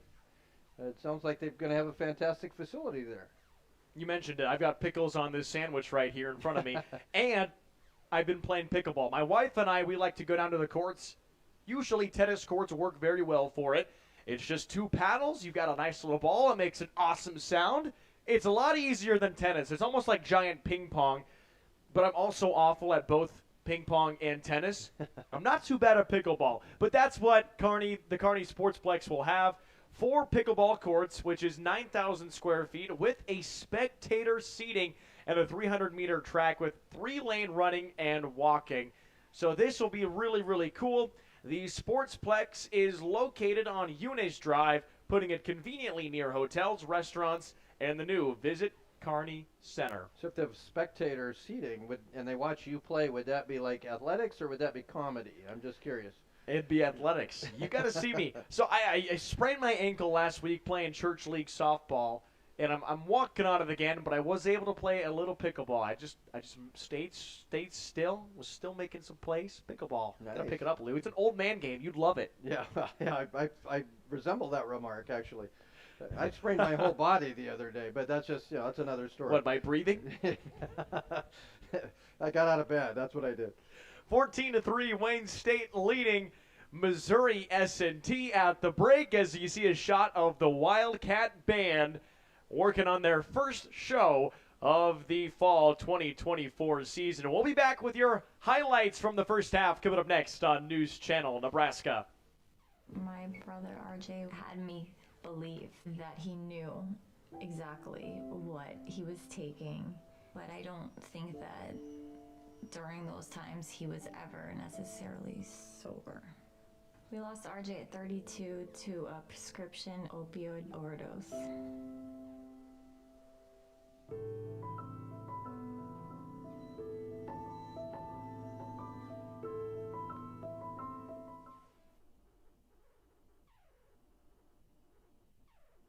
When we met with Angela, it was pretty simple. She showed us a number of plans that would be available and asked to look at our list of prescriptions to try to find the best possible supplement. She's been very thorough and very thoughtful about keeping in touch with us. I would certainly recommend Angela for any of your supplemental insurance needs. She's not there to sell you a product. She's there to make certain that the product that she finds for you is best suited for what you need. At Wayne State, unlimited opportunities start with you, plus the power of us. It's the power of the classroom teacher, inspiring the next generation. Business entrepreneurs, soaring with success. Healthcare professionals, caring for their communities. Leaders in arts and sciences, making their mark on the world. With the power of Wayne State behind you, there's nothing you can't do. Learn more at exploreWayneStateCollege.com. NCN Sports is brought to you by Currency. Visit GoCurrency.com for details. Region 4 Behavioral Health, affordable, accessible, quality mental health and substance abuse services. And The Carpet Shop, providing quality residential and commercial flooring coverage and insulation for almost 50 years.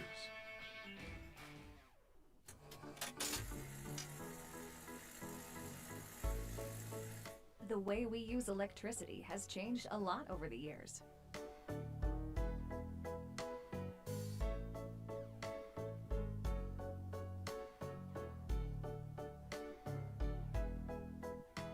What hasn't changed is our commitment to make sure it's there the moment you need it. Nebraska Public Power District, always there when you need us. At Faith Regional Physician Services Family Medicine, our definition of care is showing devotion to and concern towards the health of you and your family. We believe each person that walks through our doors deserves to have a primary care provider they're comfortable with, to be treated like family, and to have their health needs exceeded. Our 20 family medicine providers, located in 10 communities throughout Northeast Nebraska, offer comprehensive health care for all ages. Whether you need a yearly checkup, chronic care management, or you're under the weather, count on us for primary health care you can trust. And if you or your family require a higher level of care, our primary care providers connect you to the area's largest multi-specialty physician group, ensuring a seamless healthcare experience. Choose Faith Regional Physician Services Family Medicine, where we don't just care for you, we care about you. NCN Sports is brought to you by USafe Pharmacy, dedicated to the well-being of you and your family. And want to see what games we're covering? Follow on X at NCN Sports.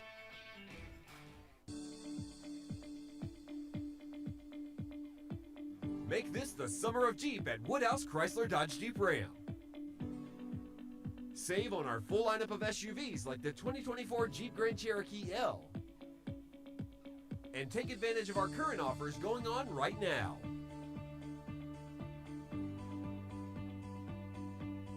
Visit one of our 2 convenient locations in Blair or Bellevue today.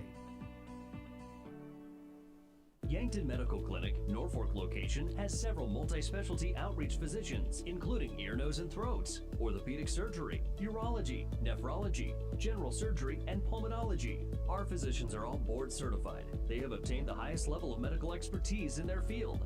Rated by our patients with a perfect 5 stars. Yankton Medical Clinic, Norfolk location, offers so much care, so close to home. Located in the Fountain Point Medical Building, Norfolk. Fields, farms, communities. That's Farmers Pride. Our purpose is simple. We help farmers feed the world. We bring value to our communities by investing in what matters to people. Because we are from here, work here, and live here. We believe in cooperatives, locally owned, locally operated, and locally controlled. In the field, on your farm, in your community. That's Farmers Pride. At Wayne State, unlimited opportunities start with you, plus the power of us. It's the power of the classroom teacher, inspiring the next generation. Business entrepreneurs, soaring with success. Healthcare professionals, caring for their communities. Leaders in arts and sciences, making their mark on the world.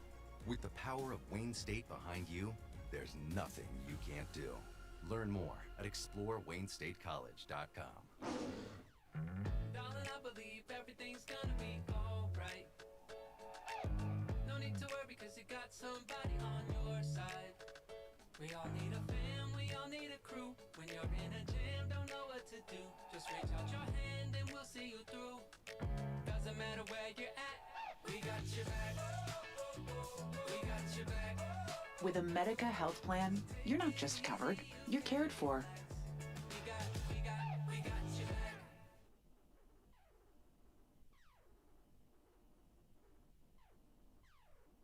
Does your business need quick, competitive financing for heavy machinery, trucks, or other equipment? Currency is here to help. Whether you're financing construction equipment, farm equipment, trucks, trailers, or any other big-ticket item, Currency will automatically find the best rates. Currency facilitates loans for up to $500,000 with repayment terms up to 72 months. It's fast, easy, and free to use. Visit GoCurrency.com and apply today. If you're experiencing balance. Ashoff Construction of Osmond is your leader in engineering and designing your new building, additions to facilities, and concrete construction. Their professional projects can be seen across northeast Nebraska. Whether it's a business office, barn, shop, or addition to an existing building, when the project is complete, you'll have a building that meets the needs of your operation. Check out AshoffConstruction.com or call Scott, Kenny, or Luke in Osmond at 402-748-3551. Halftime Show is brought to you by Insurance 365, your local expert for your Medicare plans, and by Visit Kearney. Find it all in Kearney. 14-3, Wayne State is ahead of Missouri S&T. Kalen Devitt along with Lou Seeker on News Channel Nebraska. Good first half of football there. Missouri S&T had the ball for 23 minutes, yet only 3 points. Well, you got to give credit to Wayne State. They made plays when they had to. Missouri S&T was able to move the ball, and they were able to put themselves in position to score, but it seemed like many times Wayne State would come up with a big play on the defensive side to keep them from scoring. Finally, the Miners get the 46-yard field goal there to end the half. But if Wayne State, you'd like to see more, first of all, able to move the ball more in the second half and certainly sustain some drives. They have the one touchdown drive. There's a 95 I'm talking about myself now. A 95-yard run for the touchdown, but they have not been able to put together a long drive. I'm sure that's a challenge that Coach Masters will give his team here at halftime. Well, let's take a look at some of those biggest plays from both the Wildcats and the Miners. You talk about this defense for Wayne State. That was really the start. Drake Peed with a big sack. And then immediately on the ensuing drive, throw over the middle, Kendrick Watkins-Hogue for his first touchdown of the year. He had 8 last year, 21-yard score, 7-0. Wayne State leads. They have to boot the ball away. Gideon Nebo is there and then gets popped. Great play defensively by the Wildcats. Now we move over to Missouri S&T with good position until Jackson Boss works his way through, and Boss makes his first career sack. And how about Latravius Boyd breaking through for a 95-yard touchdown? Cats go up 14-0. Right into your living room. Pretty happy about Boyd. And to finish off the first half, a field goal from 46 yards that drops through. which was after missing a 39-yarder, capitalizes on a 46-yard as the Wayne State dance team comes on to the field to get things going here with a nice routine. With about 4 minutes left in our halftime break, Kalen Devin and Lou Siefker, let's take a look from some scores around the NSIC, because not only do we have this game going on, well, and around football in general, this is kind of, besides for week 0 last week in D1, this is week 0 for D2. Right, and you've got most of the teams from the Northern Sun Conference playing tonight. First of all, Michigan State is playing Bemidji State. Bemidji State, now, if you remember, Coach Masters, 10-1 in his career here at home. One loss was to Bemidji State last year. Bemidji State at halftime just started the third quarter. They trailed Michigan Tech 7-0. Minnesota Duluth plays at Northern Michigan. Minnesota Duluth, watch out for the Bulldogs. They're actually picked to finish first in the conference, despite being ranked behind 3 teams, Minnesota State, Bemidji State, and Augustana. They're 25th in the country, but they have a nice lead, 35-7 at halftime against Northern Michigan. Minnesota State, the favorite by some people, actually finished third in the preseason. They're up 29-9 over Northwest Missouri State. Northwest Missouri State ranked 22nd in the country, so that's an impressive first 3 quarters. That's at the end of the third quarter. Minot State 24-7 over Valley City State. The South Dakota Coyotes playing Northern State at the Dome in Vermilion. They're up 24-3 midway through the second quarter. And, of course, here Wayne State up 14-3 over Missouri S&T. The one team not playing tonight is Augustana. They're picked right now in that poll, picked to finish second in the Northern Sun. Certainly a team to watch. Again, Minnesota Duluth, Augustana, the first 2 teams picked in that poll. Wayne State doesn't play either of those teams. Remember last year, Wayne State and Augustana in the snow upset. Wayne State took down the 12th-ranked Augustana Vikings in that one.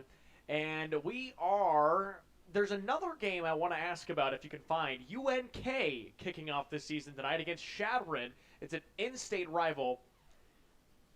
And the Lopers are up 10-0 on Shadron. Yeah, that was quick. That was our director there, Connor, that Thanks, got Connor. that score.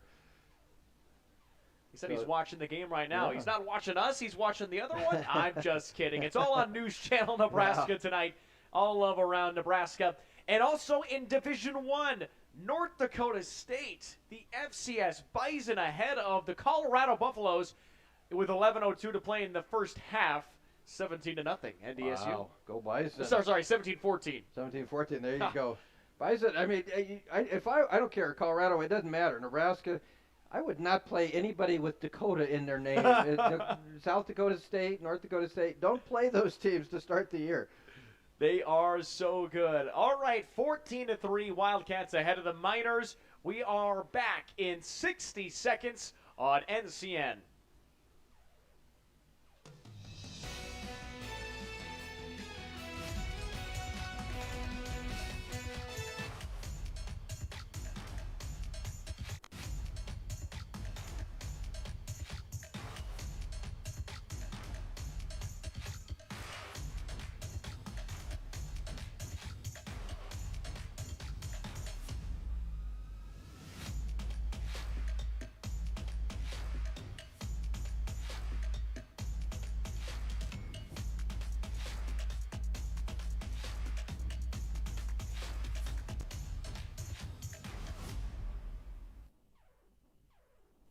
My name is Glenda Knightsky, and at Elkhorn Valley Bank and Trust, there really is a difference. 36 years ago, Fred hired me in Hoskins. Over the years, there's been a lot of great changes. Now I get to work with his sons, Jarvis and Aaron. I'm a customer engagement specialist. I'm there to greet the customer when they walk in the door, and if I can help them, I will find someone who can. Elkhorn Valley Bank, great for you, great for your community.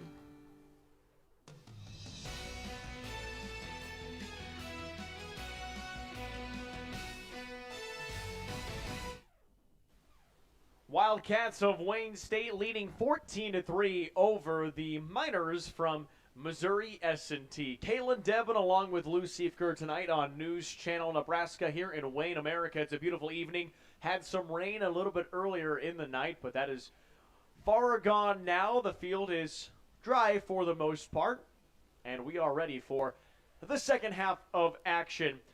And Wayne State will be receiving. They kicked it off to start the football game, and now they will have the opportunity to increase what already is a 2-score lead. Michaela, the Missouri S&T, do you know where Missouri S&T is located? Missouri. Yeah, well, that's a good guess. I mean, they're in Rolla, Missouri, which is about an hour and a half, hour and 45 minutes southwest of St. Louis. About a halfway in between Springfield and St. Louis, Missouri. So in case the fans at home want to know where this team's from, now certainly,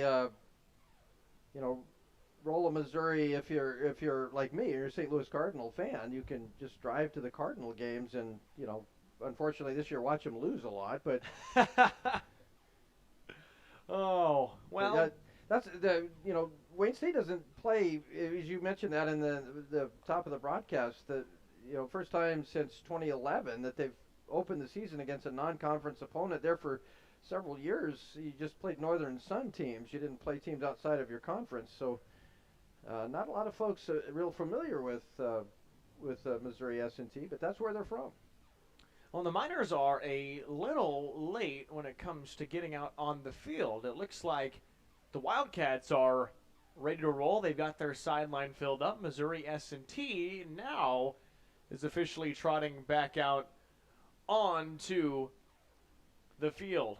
I think if you're Wayne State here in the second half, Caitlin, it's going to be important to get some continuity going offensively. If you look at the statistics, you've got Joya in the passing game. He's 11 of 19 for 201 yards. Passing the football, where Wayne State and Nick Bone, he's 2 for 6 for 26. So you've got to be able to establish something offensively. You've had that one long run, and then certainly that one of the completions, one of those two completions that Nick Bone had was for that touchdown. But they're just not able to really put together the drive, and again, I think that's something that they talked about at halftime, as establishing something offensively, and you certainly would like to get Nick Bone going in the passing game. A lot of weapons out there. Credit the Miners; they've been able to really kind of take Wayne State out of the game. Just one big play. If you take that out of there, it's a 7-3 game, and really it's time of possession and total yards in the favor of Missouri S&T overall in that first half.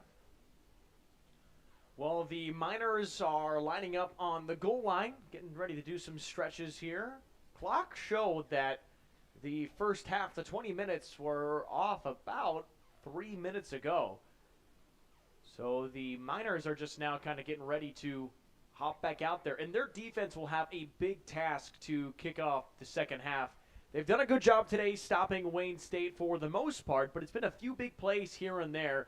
Otherwise, the Wildcats have only had the ball for just over 6 minutes. Yeah. 166 total yards for Wayne State in that first half, and 95 of those were on one play. So certainly you'd like to do better. I've said it several times, and you can't take the 95-yard out of the equation. But if you take that out of the statistics, then certainly Wayne State, outside of that one play, under 100 yards total offense in the first half, and I think Logan Masters would agree that that's not going to cut it. You've got to have to do better in the second half if you're going to beat these guys. We know from last year just how plucky these guys are. They're not going to go away, and they're. I've really been impressed with Tyler Joya and how he's handled things. But Wayne State defensively very opportunistic, and they've made plays when they've had to, and they've kept the Miners off the scoreboard other than that 46-yard field goal. And you mentioned Joya with over 200 yards in that first half of play. His career high is 323, and that was against Wayne State last year. So right now he's on track to break that career high. Obviously, we'll see what happens in the second half because anything can happen. Yeah. But you'll really want to get that offense to finish the drives.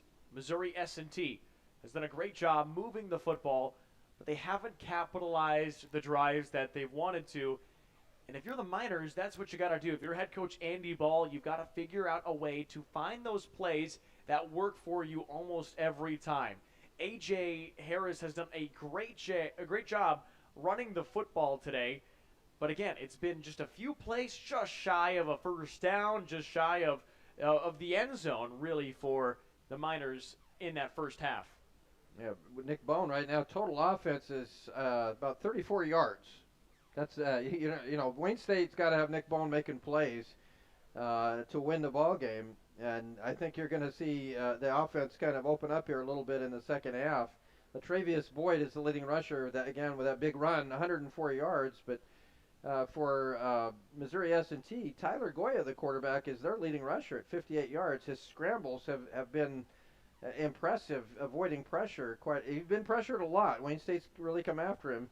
A.J. Harris with 47 yards. And I don't know that you're going to Well, it'll be interesting to see what Missouri S&T likes to do offensively. I don't know that you're going to come out of your game plan too terribly much. You've got to be able to make plays on third down if you're going to stay in the game. And the pressure that Wayne State has given Goya has made some differences in a couple of those drives. And we are ready for kickoff in the second half as this goes out of the back of the end zone for a touchback. As the Wildcat offense will come back out on the field. Again, they've had the ball for just north of 6 minutes. They're ready to get Nick Bowen out there to see if they can lead a drive. Yeah, if you're Wayne State, you'd like to just put together a nice, time-consuming, physical drive. We've talked about that offensive line. You'd like to be able to run that football some. And certainly Nick Bone, you've got a bevy of pretty good receivers, but Nick Bone's such a good quarterback. You want to get him making plays in this third quarter. Hands it off to Dawson Forgey, who has a nice lane. Forgey gets beaten and battered up across the 40-yard line for a quick gain of 15. All right, and then left side of that offensive line where that old Jet Jansen's out there. And that's what you like to see from your running back, Dawson Forgey. He was one of the top players, key go-to guys a year ago. Had 112 rushes with 503 yards and 5 touchdowns a year ago. And he's also a threat through the air. They love to run those two backs with Boyd and Forgey. Forgey this time thrown down after a gain of 3. They call it 4 yards. Yeah, Forgey's not necessarily like a big play threat, but he's a guy that'll get you the 3, 4, 5, 6 yard carries. He's a tough guy in between the tackles. Not the biggest guy, but man, he's tough. He's a tough kid. Forgey exits as Latravius Boyd comes back out there for Wayne State. Here's the handoff to Boyd, who is working his way through close to the marker, just about a yard shy. And that will bring up third down and 1 from the 49-yard line. You got to believe it's probably going to be a running play here. And this is where that big offensive line, the big dudes up front, got to win these wars. These 3rd and 1 need to be Wayne State's to go out and get. Yeah, this is where you got to make a play for the Wildcats to keep your drives going.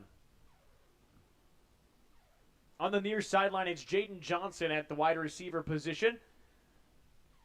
3 guys bunched in there. Here's Boyd. Boyd trying to break a tackle. He does. Latravius Boyd, it's popped at the 35 and falls forward after a big gain and a first down. Yeah, good job to keep going forward. He took a shot out there about the 35-yard line, backpedaled, and picked up about 3 or 4 more yards.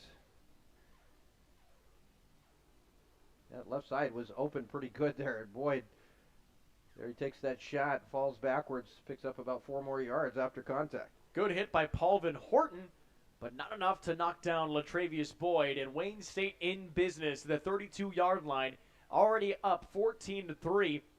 We'll see if the Wildcats can improve this lead. Wayne State running the football so far in this drive. Quick pass out on the screen. It is Kendrick Watkins-Hogue, who had a little room on the sideline. Picks up a couple.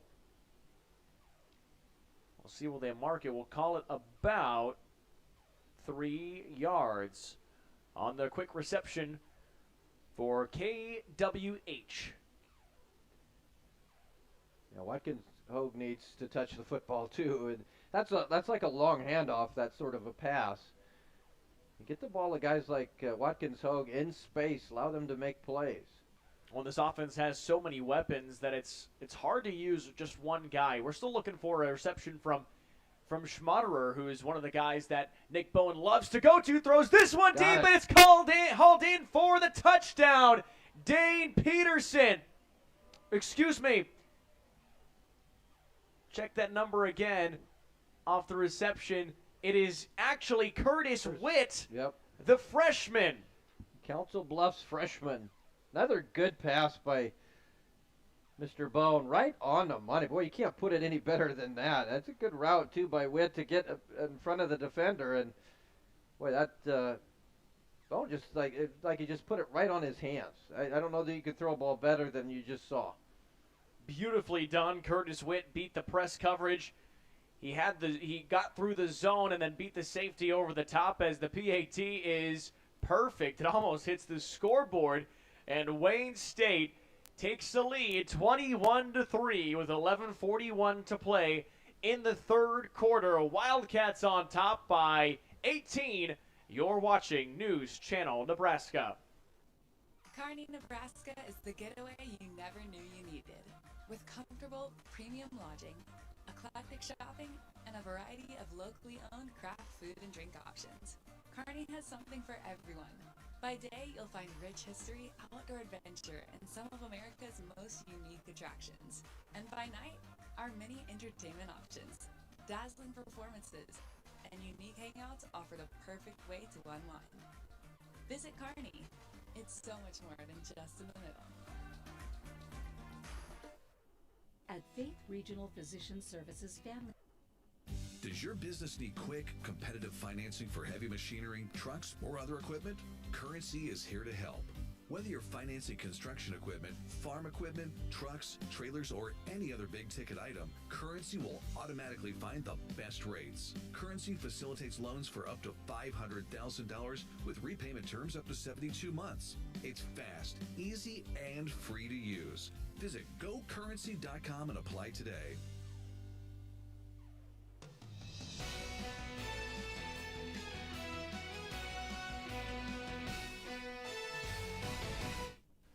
Wildcats with the lead 21-3 as this is booted from Boston Hensley into the end zone. 11:41 to play in the third quarter, and Missouri S&T with some work to do. Well, Caitlin, I think if you would ask Coach Masters, how do you want to start that third quarter? He might have said maybe a 6-play, 75-yard drive for a touchdown. Run the ball some, make some passes, get this offense untracked. That's what happened. 6 plays, 75 yards. That's exactly what the doctor ordered for Wayne State in this offense. And now it really puts a lot of pressure on Missouri S&T. Again, we've seen them come back a year ago and they were down 24 and nearly won the game. A long way from over, but a lot of pressure right now. And I think you might have a illegal procedure maybe on this one. Yeah, the flag came pretty early. And then it is a false start. We'll back up the Miners 5 yards to start the drive. Not the start you'd want. But the thing is, there's plenty of time in this game as well. You've seen the defense. You can make plays. You can make stops if you're Missouri S&T. And the offense can move the ball. It's just the little things right now. Yep. And you can't have, I mean, that's a 5-yard penalty, but you just you can't put yourself behind the sticks. Wayne State's defense too good. Tight end in motion to the far side of the formation. Fakes it, throws it quickly. It is incomplete. What a play. Gerald Fly, he's been all over the place. Tried to go for the interception and comes away with the pass deflection. Yeah, he has had a good game. He's been in a lot of plays out there, Gerald Fly. He's one of those guys that feels like he's been here about 6-7 years, which, in this day and age, that happens, with the COVID year and get a red shirt, maybe a medical red shirt. Next thing you know, you've been in college 6-7 years. I think there's a guy for Miami that's on his 9th year of eligibility for the Miami Hurricanes. Yeah, you got COVID, you get the injury, you get the regular red shirt, all of that. Sometimes you can be awarded up to 3 to 4 red shirts for injury. As Joya's pressured, he'll throw it on the run, and a miscommunication between him and his wide receiver as this pass sails incomplete. Well, now 3rd down and 15, not where the Miners want to be. We'll see if Wayne State just drops back in coverage, or do you pressure Joya on a play like this. Joya's done a good job, but overall, but Wayne State's pressure has really disrupted. They've been able to get to him enough to stop some of these drives. 3rd and 15 from the 20. Joya quickly throws a dart over the head of his intended receiver, looking for C.J. Wiggins, and those two have just not linked up today. And that is a frustrating 3 and out for Missouri S&T. Yeah, not what you wanted to have happen for sure. Miners needed to, you just didn't want to go 3 and out after giving up the touchdown drive, and Wiggins he had a step on his defender. If that ball's thrown a little bit better, that's a big play. Instead, now Wayne State should get the football back in pretty good field position.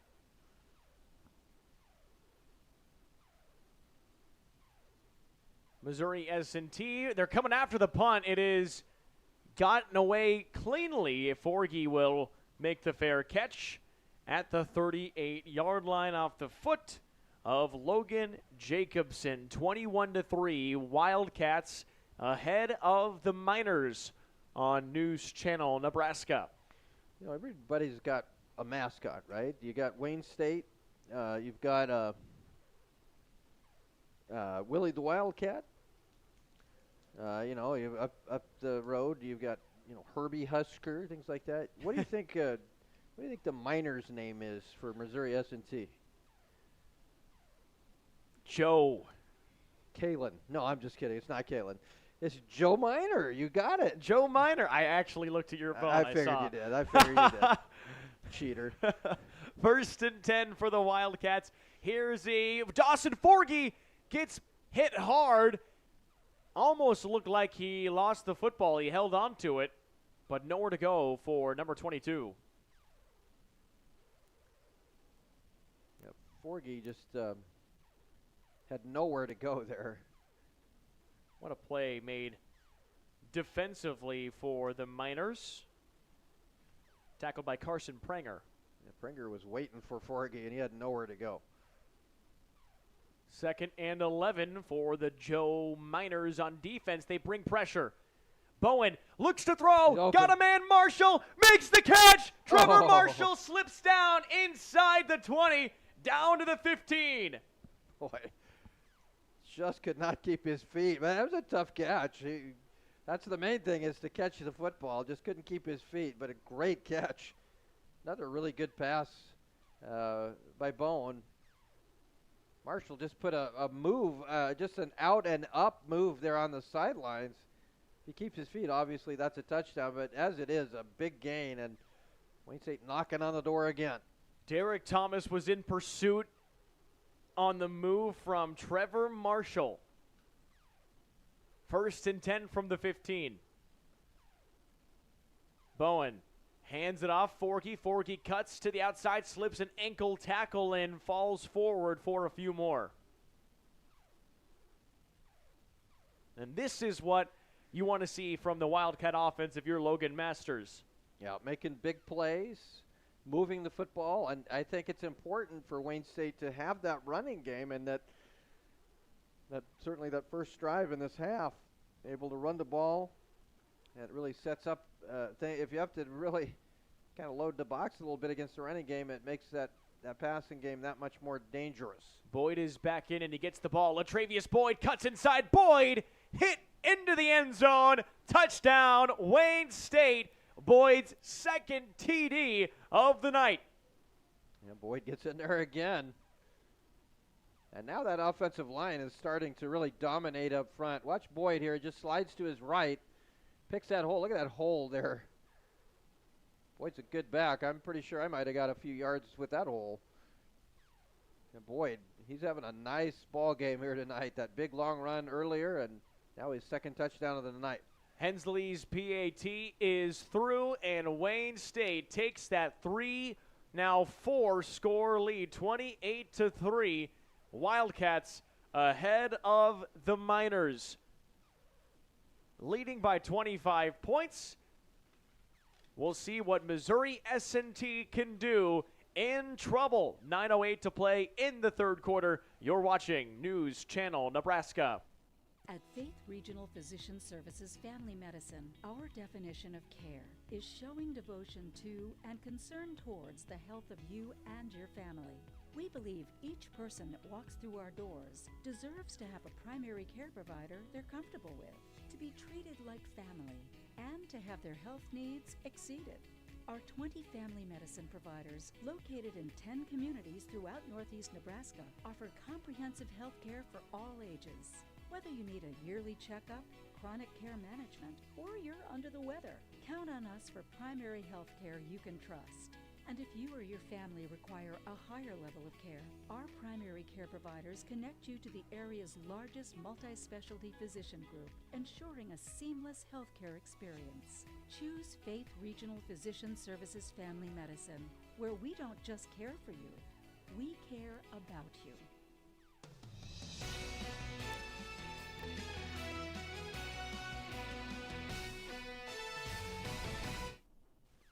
Lot of work to do for the Missouri S&T Miners off the boot from Boston Hensley. The Miners will have an opportunity to return it. It is Nebo who takes it across the 15 to the 20-yard line and marked down from there. 9:04 to play in the third quarter. Kaylin Deppen and Lou Siefker joining you on News Channel Nebraska. Wayne State, in their last 3 season openers, have taken down all of their opponents. They played UMary twice. They beat them both times, and MSU Moorhead won that one last season 31-23. So they like to start things off hot in the season opener, and that's no different today. Joya in the gun. He takes the snap and hands it off quickly to A.J. Harris before he is pushed backward after a short gain of about 2. This Wayne State program has been very good in the last few years with Coach Masters, Coach McMenamin. 3 years ago, 7 wins, then 9 wins and a playoff berth, 8 wins last year. And I think you remember when we interviewed Coach Masters, he's talking about consistency and winning the games that you need to win. And I think, I think this team's got a chance here to have a special year. Braden in motion. Joya, lots of time. Now rolls out, throwing on the run. It's caught in the middle of the field. It's C.J. Wiggins. Picks up the first down and will move the sticks for Missouri S&T. And that is the first catch of the day for C.J. Wiggins, who is a big part of this offense. You want to see him get involved a little bit earlier, but the fact that he had a catch there, that's something you like to see. 6'4", 210. You want to get him in the football. Now, I think is there a penalty? There is.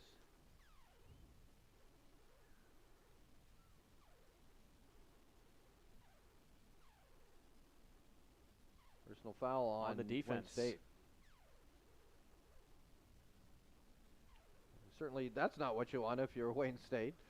You really got control of this football game, and plays like that, mistakes like that can set your opponent up for a big play, which could change the game. So you got to avoid those sort of mental mistakes. You just don't. You got a team down. You don't want to let them back up. At midfield, mark it right at the 50. Joya fakes the handoff, gets drilled, throws this one deep. It is incomplete. It hit Cosby in the back and was looking to throw it over to Jarman. Yeah, Cosby didn't. I mean, you can't. You're trying to stay with the receiver. You don't even realize that ball He got hit pretty good there. That was Rasmussen, I believe, for Wayne State that hit Joya, leaving that ball up for grabs. Yeah, that makes it tough to throw a nice ball when you're getting hit in the face. Trent Rasmussen played at Centura. He's from Rockville, Nebraska. The Centura Centurions. Throwing this one out on the run, makes the catch. Rhett Liley. Liley works his way forward close to the sticks. And looks like we will have him just short of the first down marker, and the officials are chatting here. Chains will move. And that is a first down. Yeah, I thought he got the first. This drive's obviously very important for Missouri S&T. Down 25. You've got to put some points on the board. You can't have any more empty possessions. Joya will hand this one off to Harris. Harris with nowhere to go. A couple hands were trying to strip that football free. Look how many yellow jerseys were around that football. I mean, that's what you have to do with Harris. You can't. You got to be very successful one-on-one with him. You get a lot of hats to that football. And Wayne State very aggressive defensively. Second down and 9. Joya will hand this one off. It's Sanders, and Sanders with nowhere to go either. He gets about a yard. So now you're talking about 4-down territory pretty much for the rest of the game. Yeah, certainly down 28-3. Certainly in Wayne State's territory, you're gonna be thinking 4 downs. We got to get something here. 3rd down and 8 yards to go. Got to get a positive pickup here if you're thinking going for it on 4th down. This is where you dig in, maybe try to find an out route, a quick curl. Joya on the run, throws that outside. A catch is made. No, it is. Well, they will say that he's in bounds.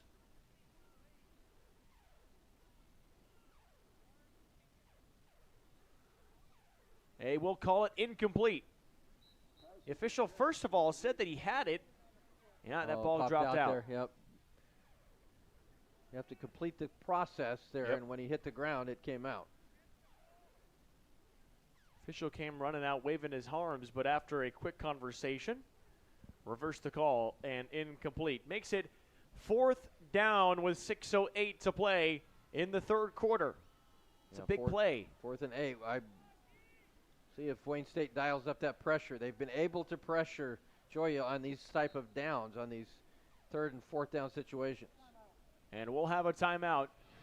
First charge of the half. On Wayne State. They lead 28-3. 4th and 8 coming up for Missouri S&T, down by 25. It's a big play next on NCN. It's not about the hours. It's not about the acres. It's about the legacy, passed from one generation to the next. At Madison County Bank, we see your farming operation as a legacy, as a successful business, as a crucial part of the world's well-being. For over 130 years, Madison County Bank has stood beside farmers and ranchers in northeast Nebraska. We have been and always will be here to help you grow. Madison County Bank, member FDIC, equal housing lender.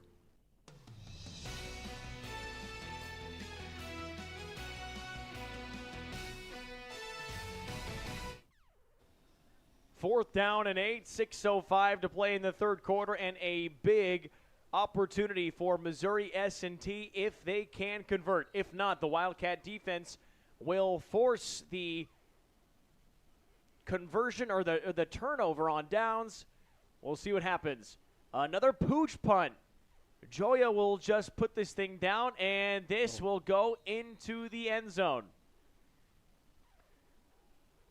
Well, not a bad idea. I mean, 4th down and long, percentages say that's going to be tough to pick up, so you try to pin Wayne State deep. Now, last time they did that, Latravius Boyd went 95 yards for a touchdown, so maybe it's a good thing it went in the end zone. So Wayne State brings that offense back out on the field. We'll start on the 20-yard line with 1st and 10. You got to think about Missouri S&T. If they surrender another score, it will be much harder for them to rally anything back. They've had a tough time moving the football lately. Here's a handoff to Dawson Forgy. He gets upended right near the line of scrimmage. Well, actually, had a nice little gain there on the outside. Or they will call it. Now they'll call it right at the line of scrimmage. Now, S&T did a nice job stringing that play. Did not allow Forgy to get outside. 2nd down and 10. Do it again from the 20. Forgy in the backfield. 2 wide receivers on the far side. As Bowen takes the shotgun snap, throws it out quickly. It's caught by Marshall. Marshall, nowhere to go, and he's wrapped up in the backfield. A loss of almost 5. We'll call it around 4 yards on the loss. That's a good open field tackle. Now Marshall had nowhere to go. Now, what a job by Paulvin Horton to wrap up and not let Marshall go anywhere. It brings up 3rd and 14, under 5 to play in the 3rd.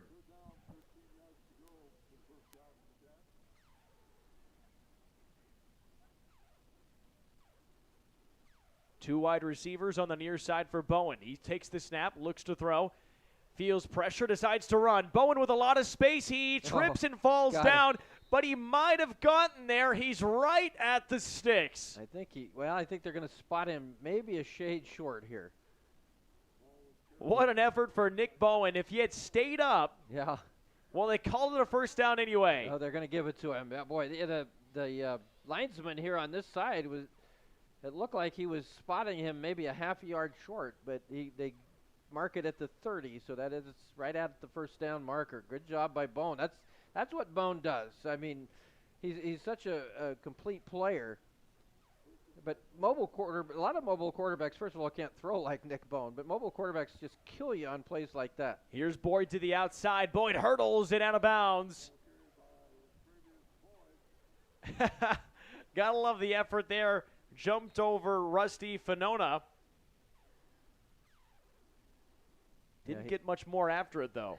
Boyd and Fanona just talking a little bit there after that play. They were exchanging pleasantries.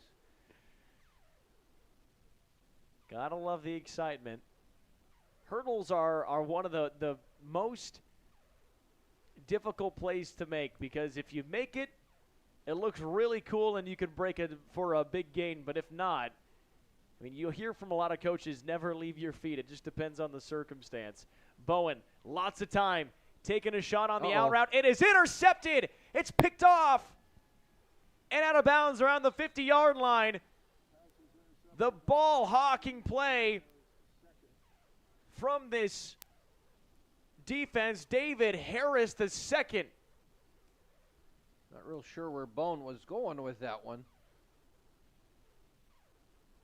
But a good opportunity now for the Miners. It is the first turnover of the day. Harris had his back turned, but cut off that ball short. I don't know that Bone saw him, because he was kind of sitting up there ahead of that play, and Bone kind of threw it right to him. If there's more air on that ball, it probably gets to the intended receiver, Jaden Johnson. Either way, Missouri S&T gets a much-needed turnover. 3:08 to play in the third quarter. In motion, C.J. Wiggins. Quickly thrown. That is incomplete through the hands of the outstretched arms, C.J. Jarman.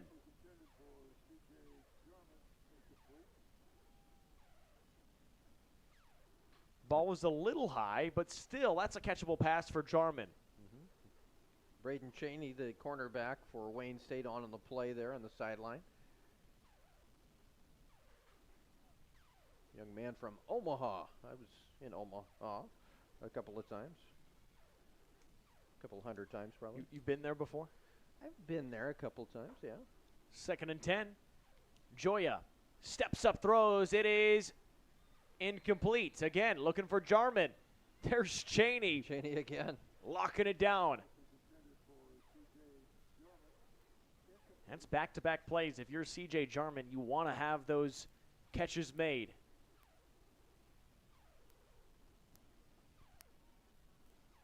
Well, again, now it's 3rd down at 10. That's nobody really wants to be at 3rd and 10, but Missouri S&T, that first half, even though they didn't score many points, they ran the ball well, and they were able to complete some of those short passes. Not happening here in the 3rd quarter. Joya making a quick change at the line. Play clock winding down as Joya snaps. Quickly throws again. That's picked off. It's Cheney. Braden Cheney. Nothing but daylight or moonlit sky. Touchdown, Wayne State with a pick 6. Wow. That's a big mistake there by Joya. Cheney makes him pay. Takes it all the way to the house. That's a backbreaker. Barring a miracle, that might be ball game. He just didn't. That's one where, I don't think he saw him. I don't think he saw Cheney. He was on the outside of that play. Cheney just steps in there and takes it to the house. Nobody back there. Wildcats pouring it on. Pick 6 from Braden Cheney.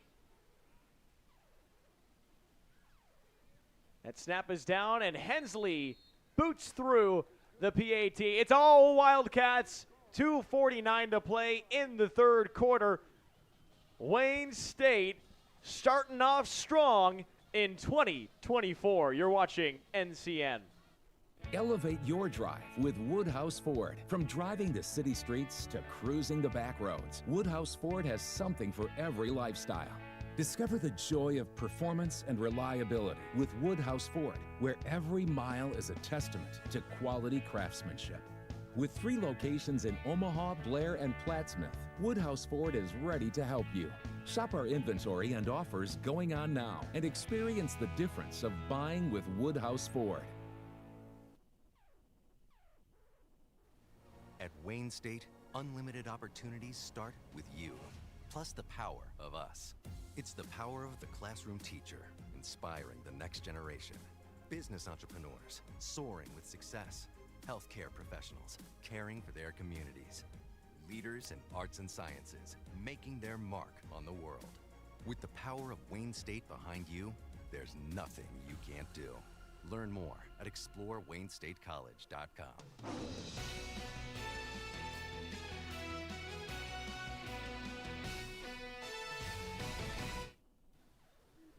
Braden Cheney with a massive pick 6 just a moment ago. And Wildcats have taken a 35-3 lead over the Miners of Missouri S&T. Here's the kickoff. Booted away by Hensley and taken at the goal line. It's Nebo. Nebo trying to find a crease. He's brought down at the 20. And let's take another look at that pick 6 from this defense. Braden Cheney, number 30 in his first career start playing cornerback. The way that he just read that lane right away. Take another look at it here. He comes in kind of from the outside of that play and just steps in front of the receiver. I don't think Joya saw him at all. And once he picks off that ball, it's over. It's a touchdown. Back-breaking play by that Wayne State Wildcat defense. Nebo in motion. He takes the handoff in the backfield, trying to dance around a few defenders and can't do it. He's bottled up for no gain. What is so interesting about this matchup is it's such a tough way to start the season for Missouri S&T, a team that is rebuilding on a lot of last season. 4-7 from a year ago. They started off 0-5. You feel like if this was a game that's played later in the season, maybe you'd see a little bit things cleaned up on both sides, maybe cleaned up for the Miners. But either way, Wayne State is finding success, and they're doing it without even having to hold on to the football. Yeah, they're making plays. They've made plays defensively all night. But the offense here in this 3rd quarter has been completely different than they were in the first half. They've put points on the board. They've been able to run the football, and they've made some big plays through the air. and been able to extend this lead, and certainly it helps when your defense is putting points on the board. But boy, what a dominant quarter. It was 14-3 at halftime. You wondered how this third quarter would go, but it's been all Wildcats since the break. Short gain by Gideon Nebo. It's 3rd and 5. Joya with trips to the near side. He's got 5 wide. Pump fakes. Joya looking, he'll run. A lot of space for Joya. Has got the first down and more. Out of bounds at the 39-yard line. One thing about Joya, he's first of all, is a young player, but he's got good vision. He does have that pick 6, but able to scramble. He's got quick feet. And I think, again, a sophomore quarterback, in time, he continues to improve. I think he's got a bright future.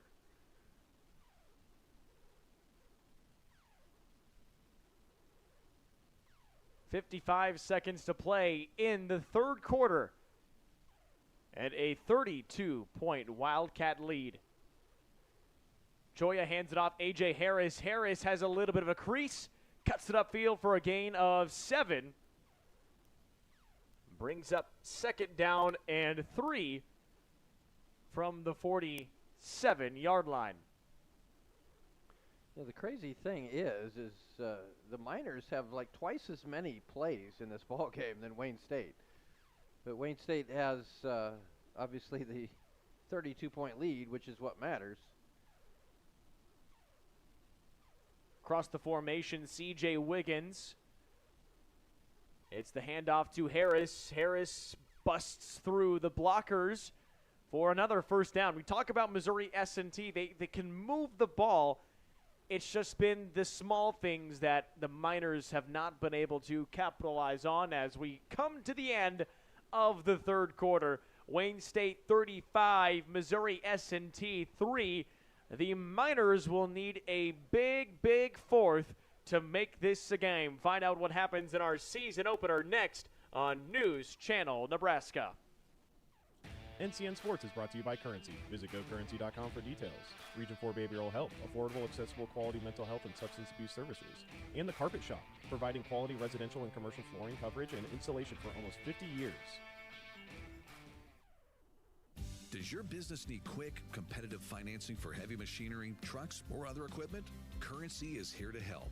Whether you're financing construction equipment, farm equipment, trucks, trailers, or any other big-ticket item, Currency will automatically find the best rates. Currency facilitates loans for up to $500,000 with repayment terms up to 72 months. It's fast, easy, and free to use. Visit GoCurrency.com and apply today.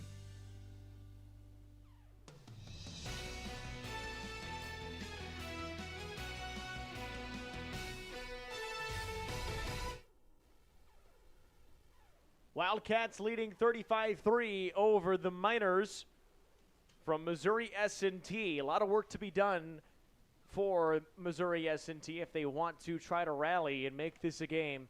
Down by 32 at the start of the fourth quarter, not to mention being on the road. Joya hands it off to Sanders. It is a short carry, a gain of 1.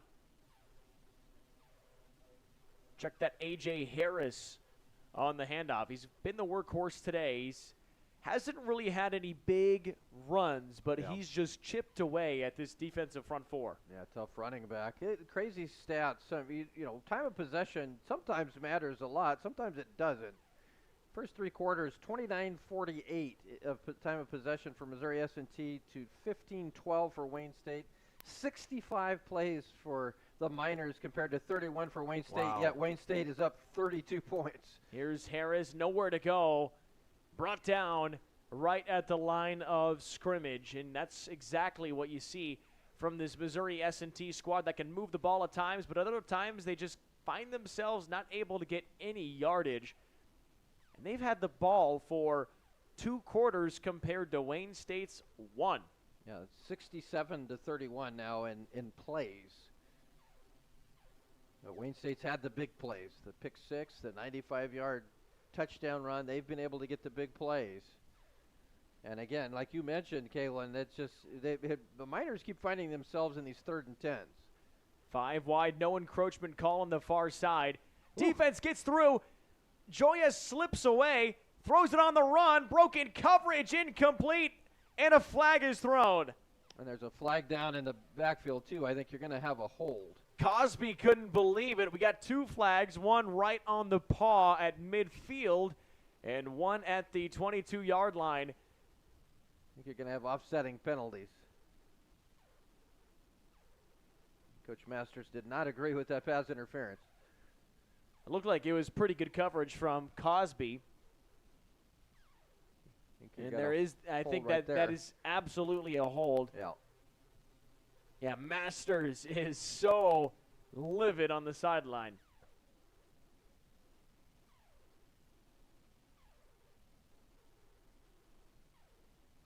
Offsetting penalties.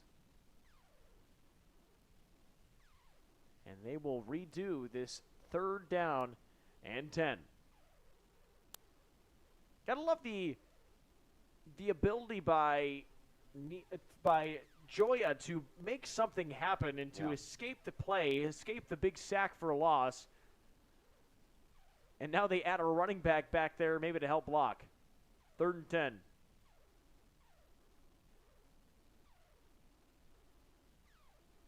Screen is intercepted right to the defender, Jackson Johnson. Well, you can see that coming. Johnson sat right there. He read that perfectly. Joya made a mistake, tried to force that. Johnson.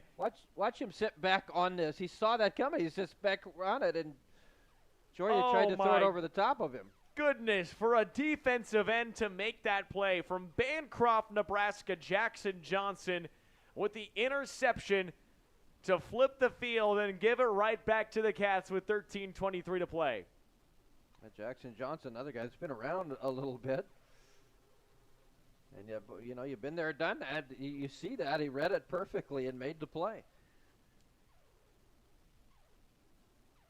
The handoff, Dawson Forgy. He's got some space to the outside. The defender falls down. Forgy to the near side of the 20 and brought out of bounds at the 20-yard line. Defender gave some chase, stumbled and fell, and Forgy with a big gain. Another nice running play for Wayne State. You gotta like the yards. Well over 250 yards rushing on this ball game, and I think that's going to be key throughout this year is how well they can run the ball. I think we know, and even though they haven't been real sharp in the passing game tonight, you know, throughout the game, they've had some big plays. But I think their ability to be balanced this year is important. Bowen throws on the run, incomplete. Floated it a little too far in front of his intended receiver. 2nd and 10.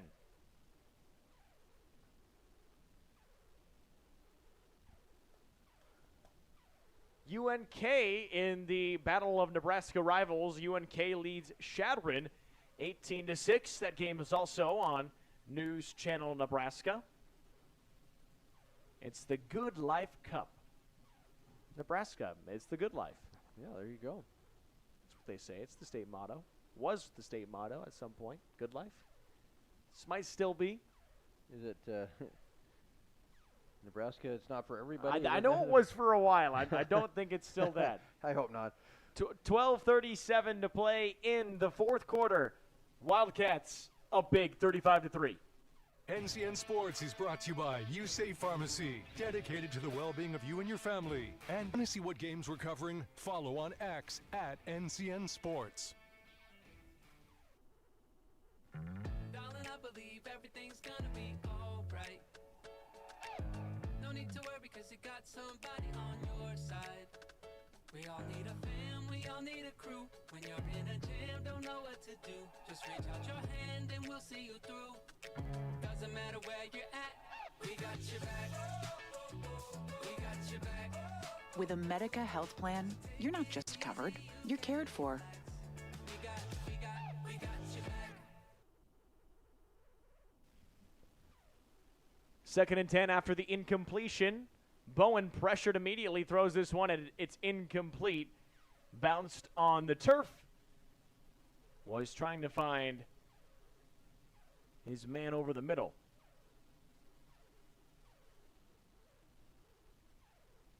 Was trying to find that one to Colton Andrews. You know, a guy who we haven't seen really today is Ashton Schmaderer, who, a Bennington player, had that connection a lot with Nick Bowen. Those two connected for a lot of receptions back-to-back. He's kind of a big play guy. He had 27 catches for 640 yards. Yeah. How about that average? Haven't seen him get a pass today. He is on the sidelines. Bowen pressured. He'll step up and run. Nick Bowen is close. He'll get the first down. Yeah, I got it. Yep. Leaped over the marker to move the sticks. Well, you get he just frustrates defenses because you've got people covered. I mean, he's got nobody to throw to. He just tucks it down. His ability to run and make plays with his feet. The true epitome of a dual threat quarterback. Yeah, he can do it all, and he's been doing it all for 3 years and now into his 4th. Bowen looking to throw. Fade pattern far side. It is there. Touchdown, Wayne State. The catch by Jaden Johnson. Another good throw. Just a fade there in that back part of that end zone on that far side. A one-on-one play. Johnson goes up and gets it. Johnson able to beat Devin Dunn off the ball. Makes the catch. And right in front of the camera, Jaden Johnson with a nice celebration. And it's all Wayne State tacking on more. 42-3. Now they've got a flag down. And we'll check the spot as both teams will head to the sideline. Might be an offsides. And if it is, you will surely decline that and take the PAT, and that's exactly what they do. Wildcats, pretty good so far in 2024. 42-3, 12 minutes left in the ball game on NCN. Let your next adventure take flight in Sarpy County, Nebraska for some high-flying fun. Legendary family adventures. Out-of-this-world shopping. Star-studded evenings. And award-winning experiences. Our flights are never canceled. Stay, play, and plan your getaway at GoSarpy.com.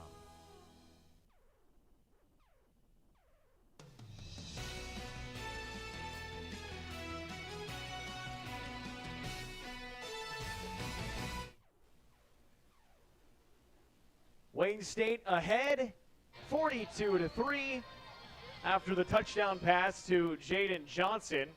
Johnson's a guy who has really worked hard in this Wildcat offense. He's been in and out due to injury, had 16 catches for nearly 400 yards last year and 4 tutties, and he catches one here to open up the season on a fade pattern. Beautiful thrown ball by Nick Bowen, and Bowen, 7 for 14. He's 50% passing, but he's got 3 touchdowns on 113 yards. Yeah. Then you look to the running game, 7 carries for Latravius Boyd with 141 yards and 2 scores. Forgy with 12 attempts, 80 yards on the ground. He does not have a touchdown yet, but that's just how many guys are getting it going for Wayne State. The offense is cooking, and you look to guys on that interior, on that offensive line. We mentioned his name a few times, J.J. Jet Jansen, Chris Graham Jr., Will Waschenberger, Jake Steyer, and Tyrell Tompkins. Yeah, I like that offensive line. I think that's a good group there. And boy, you look at Bone. How many yards did he have? 120 something or 113? 113. He's 7 of 14, 113 yards. I think if you're Missouri S&T, you think you've done a pretty good job. But you look up, he's got 3 touchdown passes. I mean, how frustrating does that have to be for a defense? Joya delivers a strike over the middle, and that is caught. Low pass that's hauled in on a nice throw and catch.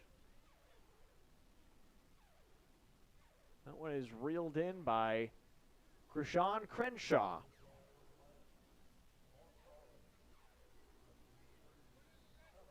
So not a lot of time left for Missouri S&T to make a miracle rally, but never say die. They'll keep the offense out. They've got 4 wide receivers and will hand this off.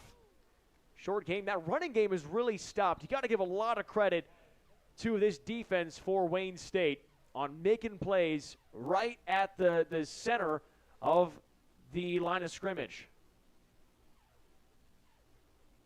Yeah, especially the second half.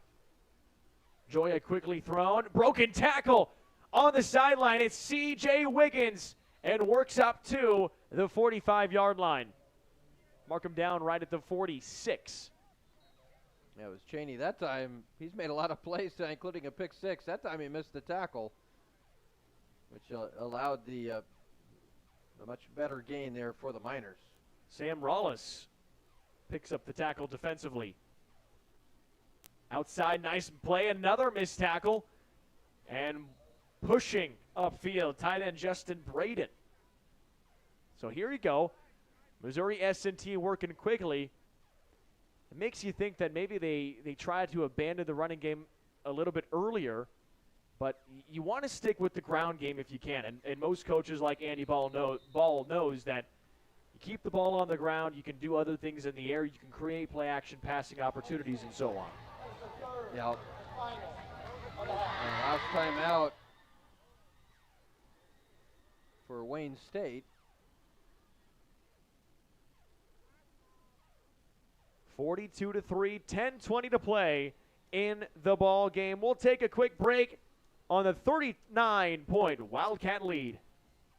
Kearney, Nebraska is the getaway you never knew you needed. With comfortable, premium lodging, eclectic shopping, and a variety of locally owned craft food and drink options, Kearney has something for everyone. By day, you'll find rich history, outdoor adventure, and some of America's most unique attractions. And by night, our many entertainment options, dazzling performances, and unique hangouts offer the perfect way to unwind. Visit Kearney. It's so much more than just in the middle.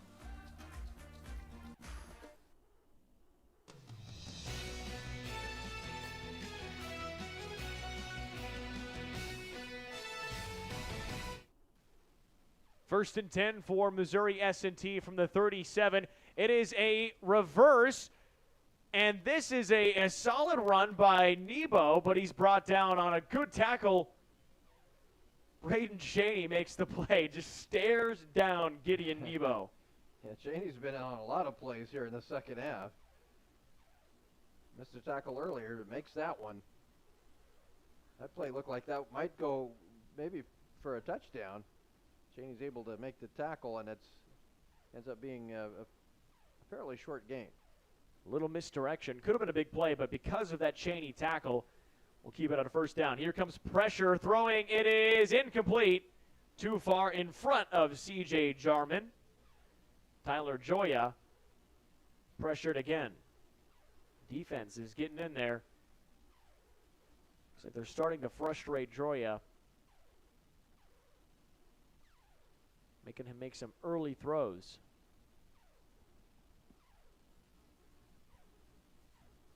.38 to play in the game. Second and 10.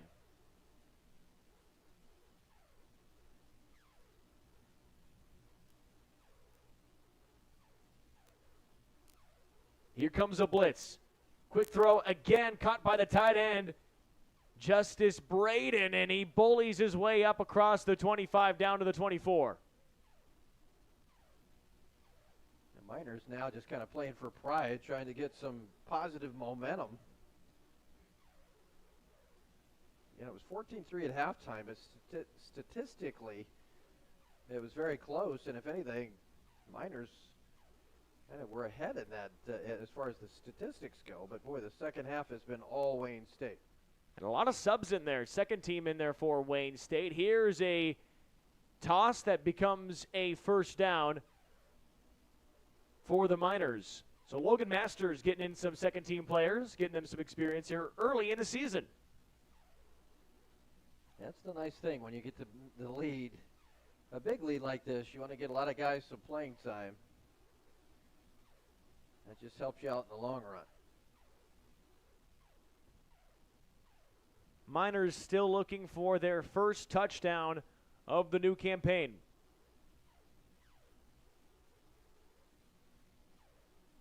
Joya drops back, throws far sideline. It is incomplete. Good effort on the football. He caught that, didn't he? But he caught it out of bounds. Was looking for C.J. Wiggins. We'll take another look here. Yeah, I couldn't tell. I mean, it looked like he caught it. Yep, just out of bounds. Oh, great effort on that play. That was pretty close, too. Yeah, just about. He got his foot down, but right on, just outside of that pylon. You'd love to check a look on the sideline. Obviously, don't have all the camera angles, and that's okay. Second down and 10 from the 21. Hand this one off. Short carry for A.J. Harris. Still giving him the workload.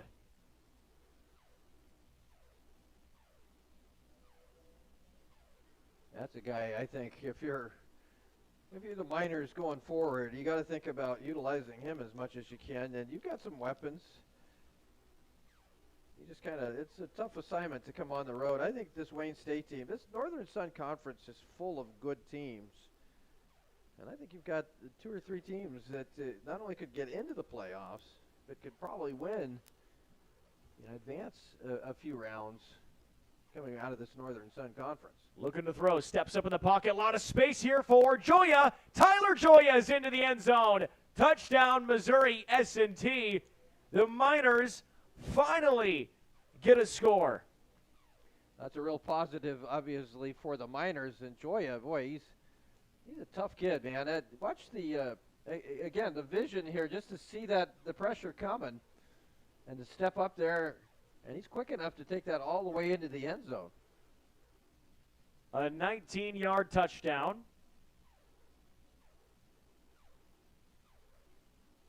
That's a good way to get some confidence into your sophomore quarterback. PAT is on the way, and it is good. 7:26 to play in the ball game. Wayne State 42. Got a flag down again. This might be maybe a personal foul. Missouri S&T 10 will check the marker. Both teams exit the field. Result of the play is a successful point after the play. After the play, personal foul, late hit, Wayne State, number 99. After the on the kickoff. Drake Peed with a late hit. Yep. Yeah, you gotta. This stage of the game, you can't. You got the lead. You don't want to lose your head here. And you don't want to risk anything. Don't want to risk a play where you potentially have an ejection that would really hurt you for this next game that you got coming up, which is at MSU Moorhead. And when you talk about teams that are really improving, MSU Moorhead, that was a fun game last season between the Dragons and the Wildcats. That's a very young team who loves to throw the ball. So really challenging here for the Wayne State defense.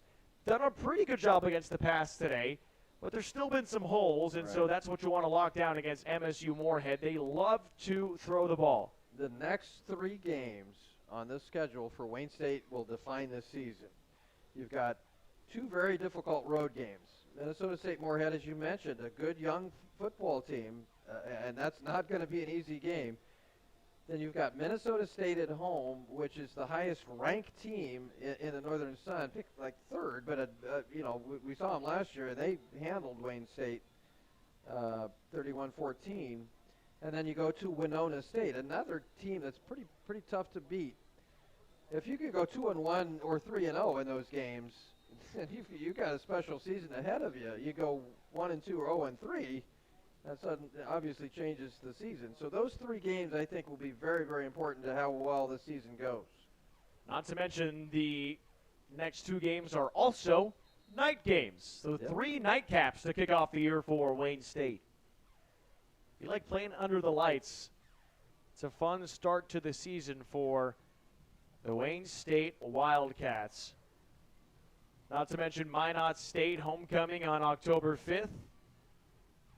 Should be a fun one as well. And they end the year with Concordia St. Paul in the Egg Bowl. Classic Egg Bowl Always here fun. in Wayne, America. Always fun. Always cold, too. It is. Snowed last year for the Egg Bowl, which was Augustana. That was a fun game, an upset victory for the Wildcats. They won that game and had, I believe, less than 100 yards total offense in that game. Still won. Tanner Cooper had a couple of pick sixes. Here's a high snap that's taken and out of bounds.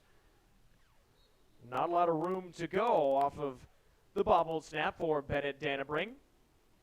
Bennett Dannenbring is a redshirt freshman quarterback. He backed up Nick Bowen last year. Obviously, got to redshirt because he didn't have to get in very often. Yeah. And you do get 4 games as a freshman if you redshirt. He's from Sioux Falls, so he's right in NSIC country. Yeah, he'll have some big shoes to fill next year. So you really want him to get some snaps if possible. And this is certainly a game now well in hand. Get him a chance to play. Another high snap, looking to throw Dannenbring. It bounces to his receiver. We'll call that behind the line of scrimmage, so that will work. Looked like it hit the turf. Yeah, it looked like a bounce pass. And that is, it's legal. I think we saw it with, I know Nebraska's run that before. I think it was Wake Forest and Presbyterian. Presbyterian pulled off the bounce pass. Wow. And it was a touchdown. I'm impressed. It was bounce pass, extra pass, I should say. Bounce pass, pass. 1982 Nebraska-Oklahoma game. Turner Gill threw a bounce pass to Irving Fryer, who threw a touchdown pass. Those are the best. Yeah. Maybe this will give Logan Masters some insight into running a trick play. Yeah, there you go. Bring in Dannenbring, throw a bounce pass. Let's see it. And a flag. Yep. Be a false start on the Wildcats.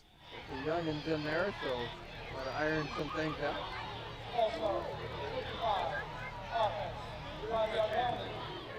6:36 to play in the ball game. 42-10. Wayne State ahead, and this is exactly what you want to see from the Wildcats to open up the year. Didn't even have to dominate time of possession. Found success moving the ball quickly, big plays. Defense forcing a few turnovers. Dannenbring backs up, looking to throw. He'll launch one deep, streaking down the field. It's caught! Wayne State will score another one. Brought in by Keaton Bonderson, freshman from Lamar's, Iowa. And the Wildcats tack on another first career touchdown for Bennett Dannenbring. Well, there you go. Bring the backup in and make a big play. Why not, right? Gets behind the defense. Another good pass right on the money. And nothing but green grass in front. Oh, man. They are having some fun tonight in Wayne, America. The PAT is good. Wayne State 49, Missouri S&T 10, 6:25 to play before the Wildcats start off 2024 with a victory. At Faith Regional Physician Services Family Medicine, our definition of care is showing devotion to and concern towards the health of you and your family. We believe each person that walks through our doors deserves to have a primary care provider they're comfortable with, to be treated like family, and to have their health needs exceeded. Our 20 family medicine providers, located in 10 communities throughout Northeast Nebraska, offer comprehensive health care for all ages. Whether you need a yearly checkup, chronic care management, or you're under the weather, count on us for primary health care you can trust.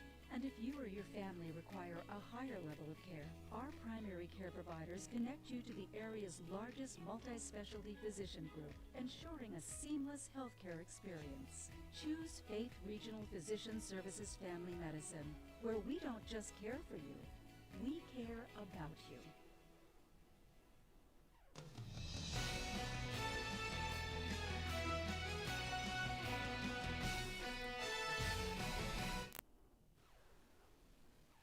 Wayne State ahead 49-10 after a big touchdown pass, 80 yards from freshman to freshman. Bennett Dannenbring to Keaton Bonderson for the score. Bonderson made a nice catch. Those are the toughest to catch when you're wide open like that. And he did a nice job to secure that. Great pass. Great catch. Wayne State humming right now. The second half has been all Wildcats. You got to love the connection and see the future of this program. The future is now 49-10. Wayne State with an awesome start to 2024. Presumably, if they hold on to this lead with 6:25 to play, you got to love what is cooking here in Wayne. End of the season last year on a nice win streak, and they want to keep it going here today. They were able to take down Augustana, beat Wayne State, beat Sioux Falls, and then Concordia St. Paul. They probably should have had that one against Northern State. Kind of blew a lead there late against Northern State and gave up a 2-point upset loss. And that's a game that might have, if they had changed the score there, Wildcats could have been looking at another berth into the postseason. Yeah, absolutely. A year ago. I think that should be the goal for this team this year, is to get back to the playoffs, maybe win a game or two. Back out comes the Miner defense, looking to take a shot early. High pass is caught. What a catch! Reeled in by C.J. Wiggins. Wiggins is a good receiver. They got some weapons on this team, and boy, what a pass. That was a tough pass. That's a long way to throw the football. Wiggins just went down, just kind of sat down and caught that football. That's a great catch. Right in front of Cosby as well. Couldn't really catch up to it. First down, Missouri S&T. Another handoff. Oh, this is a keeper from Joya. Got me fooled. Tyler Joya has been doing a good job running the football today. He's got a little bit of, I'll age you here, a little Fran Tarkington in him there. I like Fran Tarkenton. That's a good one. Minnesota Vikings legend. There you go. Same number, too.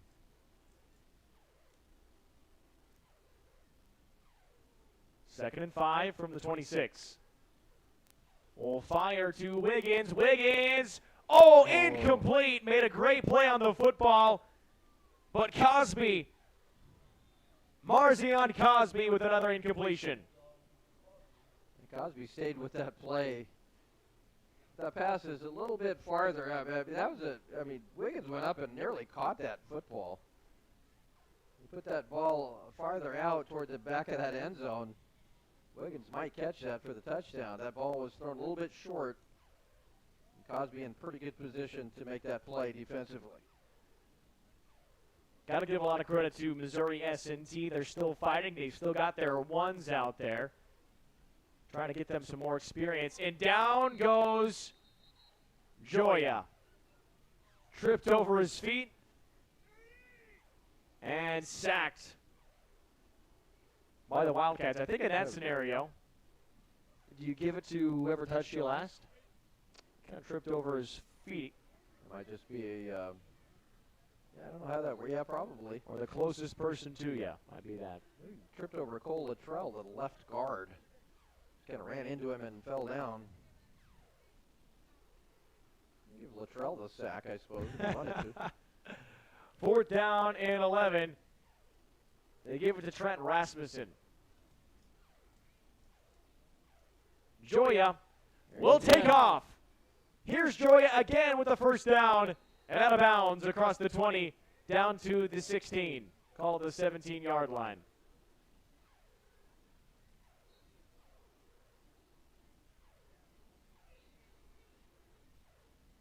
.3:30 to play in the game. And a big lead for Wayne State.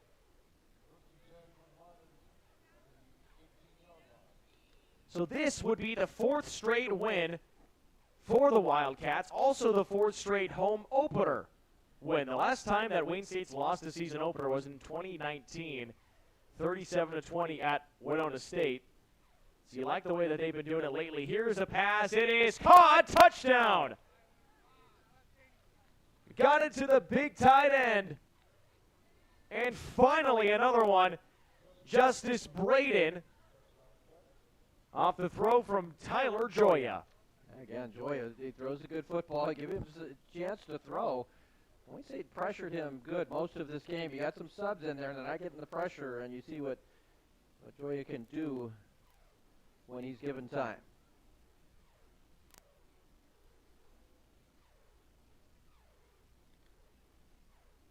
PAT is good by Lane Riles.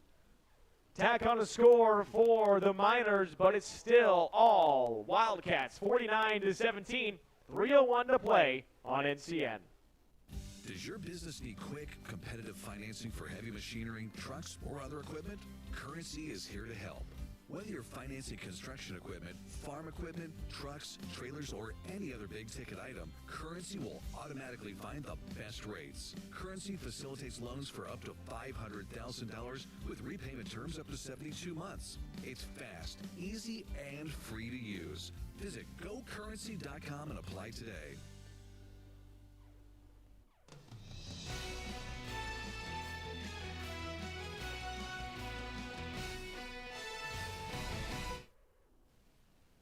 (49-17), Wildcats leading the Miners, and it's been all Wayne State. 252 yards on the ground for Wayne State, not to mention 193 yards through the air. They have been doing it on all facets today. Yeah, the passing game has really come through here in this third quarter and fourth quarter. I believe at halftime they only had around 26 passing yards, but obviously much different in the second half. But it's good to see that running game. That's good balance. When Wayne State is at their best, they're balanced. You're able to shut down that running game and make them one-dimensional. I think certainly you can beat Wayne State if you can keep that running game going like that. Obviously makes him a lot harder to beat. He just downed it at the 1 yard line, I believe. He did. Wow. Well, take there. Yeah, Wayne State. I think he thought he was in the end zone. He actually downed it at the 1 yard line. So they'll have a ways to go. We'll call it to 25. Oh, they did. Okay.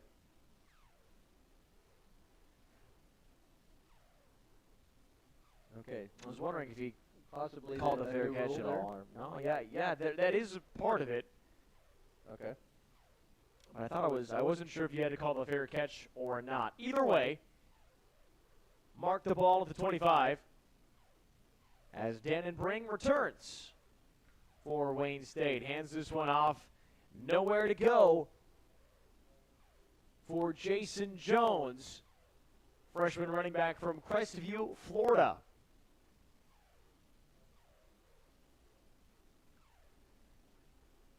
That's obviously a great start here for Wayne State. We'll see what Coach Masters thought about the game here shortly. A lot to like, certainly some things to work on. 445 yards of total offense. You got to say that it's been pretty good offensively for Missouri S&T as well. They just haven't been able to capitalize into points as Jones barrels forward to the 30-yard line. Yeah, I think this minor team will knock some people off this year. I think I think Wayne State's got a chance to have a special season. I really do. You got a ton of experience, and you've got kids that have played on some winning teams. And I got a 2-minute warning here. But this team, I think, has got a chance to win a lot of games. And I think at the end of the season, you're going to look at the score and you're going to say that was an impressive win, because I think Missouri S&T will probably have a winning season this year. And you look at the way that they've played, they've had the opportunities, they've had the moments. The Miners have only been, in terms of offensive yardage, they've got 210 compared to 250 for Wayne State. So it's only 450 to 410. So it's only a 40-yard differential between the two. So you love seeing that if you are Andy Ball, the third-year head coach for the Miners. And if you're Wayne State, I think overall you did a pretty good job. I think a lot of those rushing yards, I don't know what Joya's got now, but a lot of those rushing yards has come from the quarterback scrambles. He's been able to hurt Wayne State several times by stepping up in that pocket and breaking contain and picking up, 10, 15 yards. Tyler Joya has 103 yards. Here's the throw, incomplete.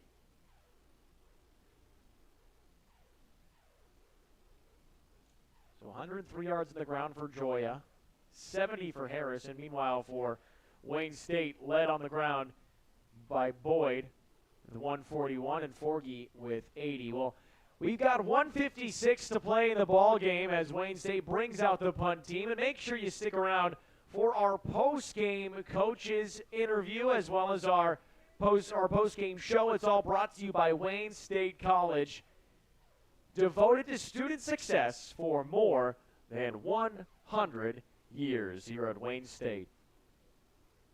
Terrific program they've got up here as Marshall boots this away. Fair catch is called for, and it goes off of Shady. And there's actually a flag that's thrown down. I don't think you can knock the ball away. It's like a basketball play there. It's goaltending. Calling a fair catch and you slap it away. I don't think that's legal. So if you're head coach Andy Ball for Missouri S&T, what are some things that you are wanting to really take from this game and work on as you head into the next game coming up? Because it's not an easy schedule for the Miners either. They have to go on the road to Delta State, ranked 18th in the country. Well, I think first of all you've got to be consistent. I think they moved the ball that first half, but they kept, part of it was Wayne State able to get to Joya especially and pressure him. But they kept finding themselves in those 3rd and 10s after moving the ball. You've just got to try to be more consistent offensively, and certainly you don't want to give up the big plays that they've given up against Wayne State. We've seen it, some long passes, and certainly the Latravius Boyd 95-yard touchdown run. You got to avoid those big plays. I think they've got weapons offensively, and I think Wayne State's a good team offensively. But I think overall you're just searching for consistency. They make good plays and then they hurt themselves with a bad play. Got to eliminate the bad ones. Here's Joya. He keeps it, throws this one on the run. It's hauled in by Gideon Nebo, and he cuts upfield for a solid gain. We got to feel the way that the Wildcats have played today. Maybe take a peek in that AFCA poll next week and see if the Wildcats get any more receiving votes. They had 3 in the first poll of the season, which obviously isn't a lot, but by the amount of NSIC programs that are in that poll or are receiving votes is pretty amazing. And this is a strong conference champs for Wayne State in 2022, and they're looking to contend again this year. Brought down, Joya is sacked.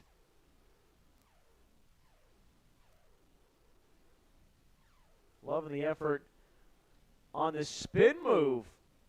Well, how about that play to Miles Dace?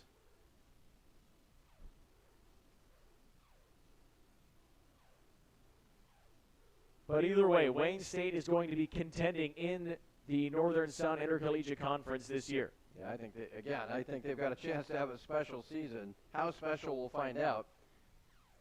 They too, certainly work on consistency. They were not very consistent in the first half. The second half, a much different story.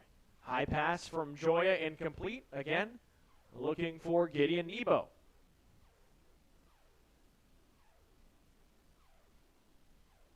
.53 seconds in the ball game, 3rd and 12 for Missouri S&T.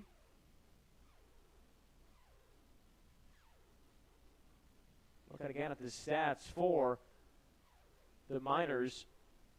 Joya with 234 yards through the air, so he's really slowed down his not only completion percentage, but his yardage. Looking to go here. Again. Joya directing traffic, throws it up. It is incomplete. Searching for his tight end up the near sideline, Rhett Liley.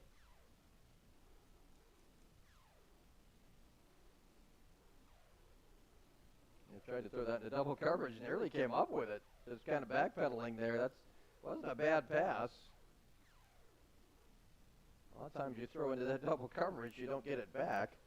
But he put that one where his receiver had a chance to catch it. 4th down and 12, and this is all she wrote for Missouri S&T. It is a handoff and stopped right at the line of scrimmage. Wildcats will take over after the 4th down. Turnover, and all in likelihood take a knee to end the first game of the season with a victory.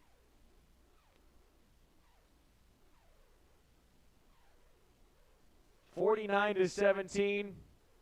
Wayne State Wildcats with lots of success, not only offensively, but defensively. They were making plays left and right. And you got to give credit to Logan Masters for the work that he continues to put in at Wayne State. A former standout wide receiver, his 3rd year at Wayne, and he will move to 11-1 at home. The only blemish here at Bob Cunningham Field came last year to Bemidji State. But since then, Wayne State has won 4 straight. They win another at home. And the Wildcats start 2024 1-0 after a dominating victory at home, 49-17 on this Thursday night football game on News Channel Nebraska. Wildcats in the formation, shaking hands with the Miners. And in just a moment, we'll take you down to Logan Masters. We'll have Lou Siefker chat with him, as well as our player of the game. And who do you pick in an offensive showdown like this? Well, we will have some fun for you coming up next on NCN.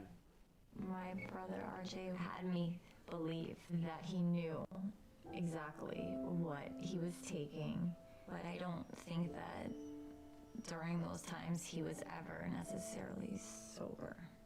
We lost RJ at 32 to a prescription opioid overdose.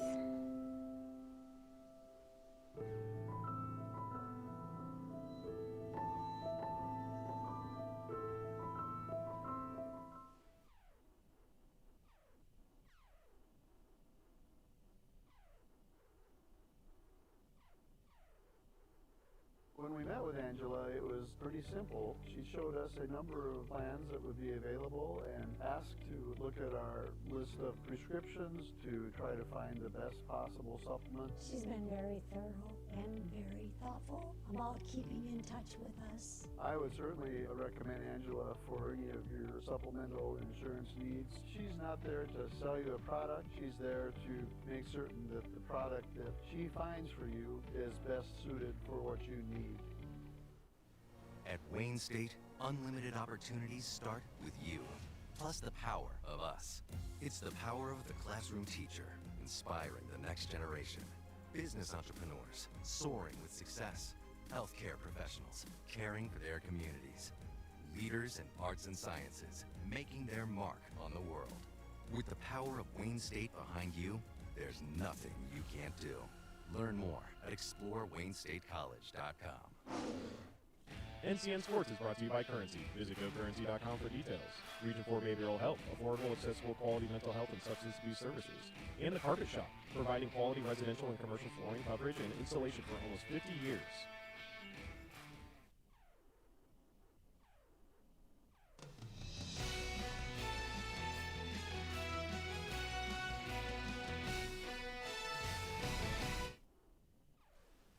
Wayne State with the big victory at home today against the Missouri S&T Miners, 49-17, your final score.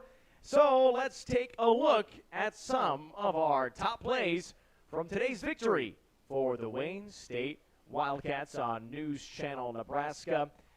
For the way that they play today, they move the ball well, 255 yards on the ground, 193 yards through the air as well. In time for our top plays, brought to you by Elkhorn Valley Bank and Trust. There is a difference in Currency. If you need financing for equipment, trucks, or trailers, all you need is Currency. Check them out at gocurrency.com.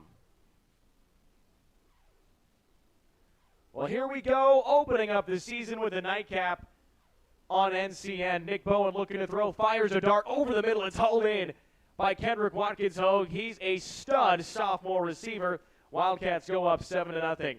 After being backed up in their own end zone, hands it off to another standout sophomore, Latravius Boyd. What'll he do? He'll take it 95 yards for the touchdown. Wildcats go up 14-0. A little dance in front of our cameras. 14-3 after a made field goal for Missouri S&T. Looking to the end zone. Halden drops it right in the bucket for the freshman. All the young guys are making plays today. Curtis Witt's third touchdown pass from Nick Bowen. Second at this point. Handed off again, Latravius Boyd. He had over 140 yards on the ground and 2 touchdowns. Make that score 28-3. Now Bowen looking to throw. Launches one on the far side. It's intercepted by David Harris II. Missouri S&T looks like they're in business. Here's Tyler Joya, far side. Nope. Intercepted again. This time, it's Wayne State, and Braden Cheney takes it all the way to the house for a pick six, 35-3. Wildcats ahead of Missouri S&T. Now it's Bowen looking for his third TD of the day. Finds it, Jaden Johnson, backside fade route touchdown. Wildcats finding all the success in the world with another score posing for us on NCN.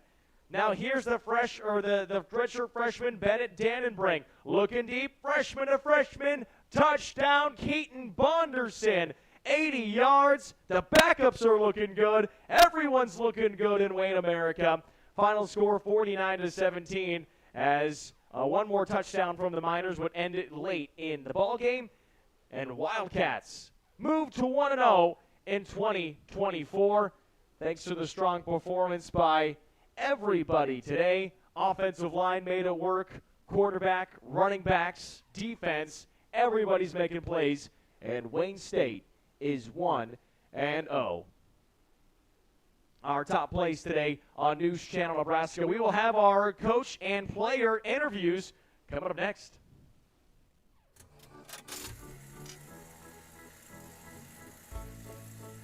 The way we use electricity has changed a lot over the years.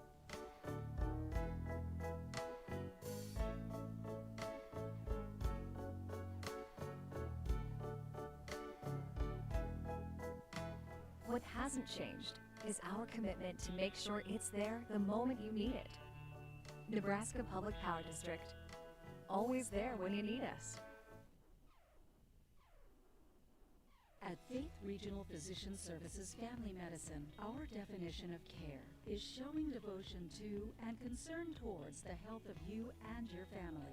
We believe each person that walks through our doors deserves to have a primary care provider they're comfortable with, to be treated like family, and to have their health needs exceeded. Our 20 family medicine providers, located in 10 communities throughout Northeast Nebraska, offer comprehensive health care for all ages. Whether you need a yearly checkup, chronic care management, or you're under the weather, count on us for primary health care you can trust. And if you or your family require a higher level of care, our primary care providers connect you to the area's largest multi-specialty physician group, ensuring a seamless healthcare experience. Choose Faith Regional Physician Services Family Medicine, where we don't just care for you, we care about you.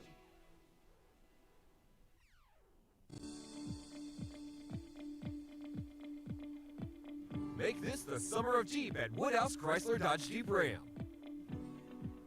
Save on our full lineup of SUVs like the 2024 Jeep Grand Cherokee L. And take advantage of our current offers going on right now.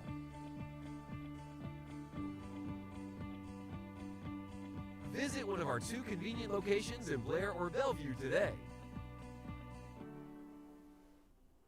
Yankton Medical Clinic, Norfolk location, has several multi-specialty outreach physicians, including ear, nose, and throats, orthopedic surgery, urology, nephrology, general surgery, and pulmonology. Our physicians are all board certified. They have obtained the highest level of medical expertise in their field. Rated by our patients with a perfect 5 stars. Yankton Medical Clinic, Norfolk location, offers so much care, so close to home. Located in the Fountain Point Medical Building, Norfolk.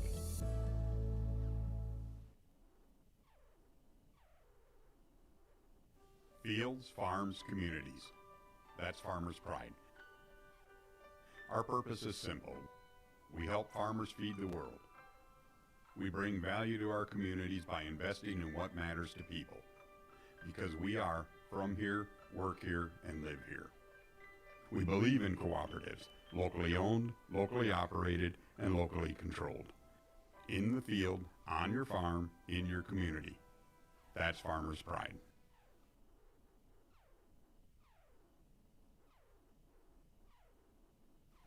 At Wayne State, unlimited opportunities start with you, plus the power of us.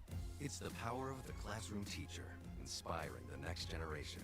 Business entrepreneurs, soaring with success. Healthcare professionals, caring for their communities. Leaders in arts and sciences, making their mark on the world. With the power of Wayne State behind you, there's nothing you can't do. Learn more at ExploreWayneStateCollege.com.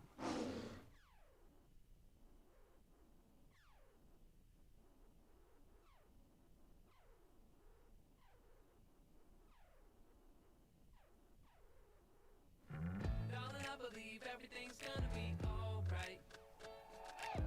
No need to worry because you got somebody on your side. We all need a fam, we all need a crew. When you're in a jam, don't know what to do. Just reach out your hand and we'll see you through. Doesn't matter where you're at, we got your back. We got your back. With a Medica health plan, you're not just covered, you're cared for.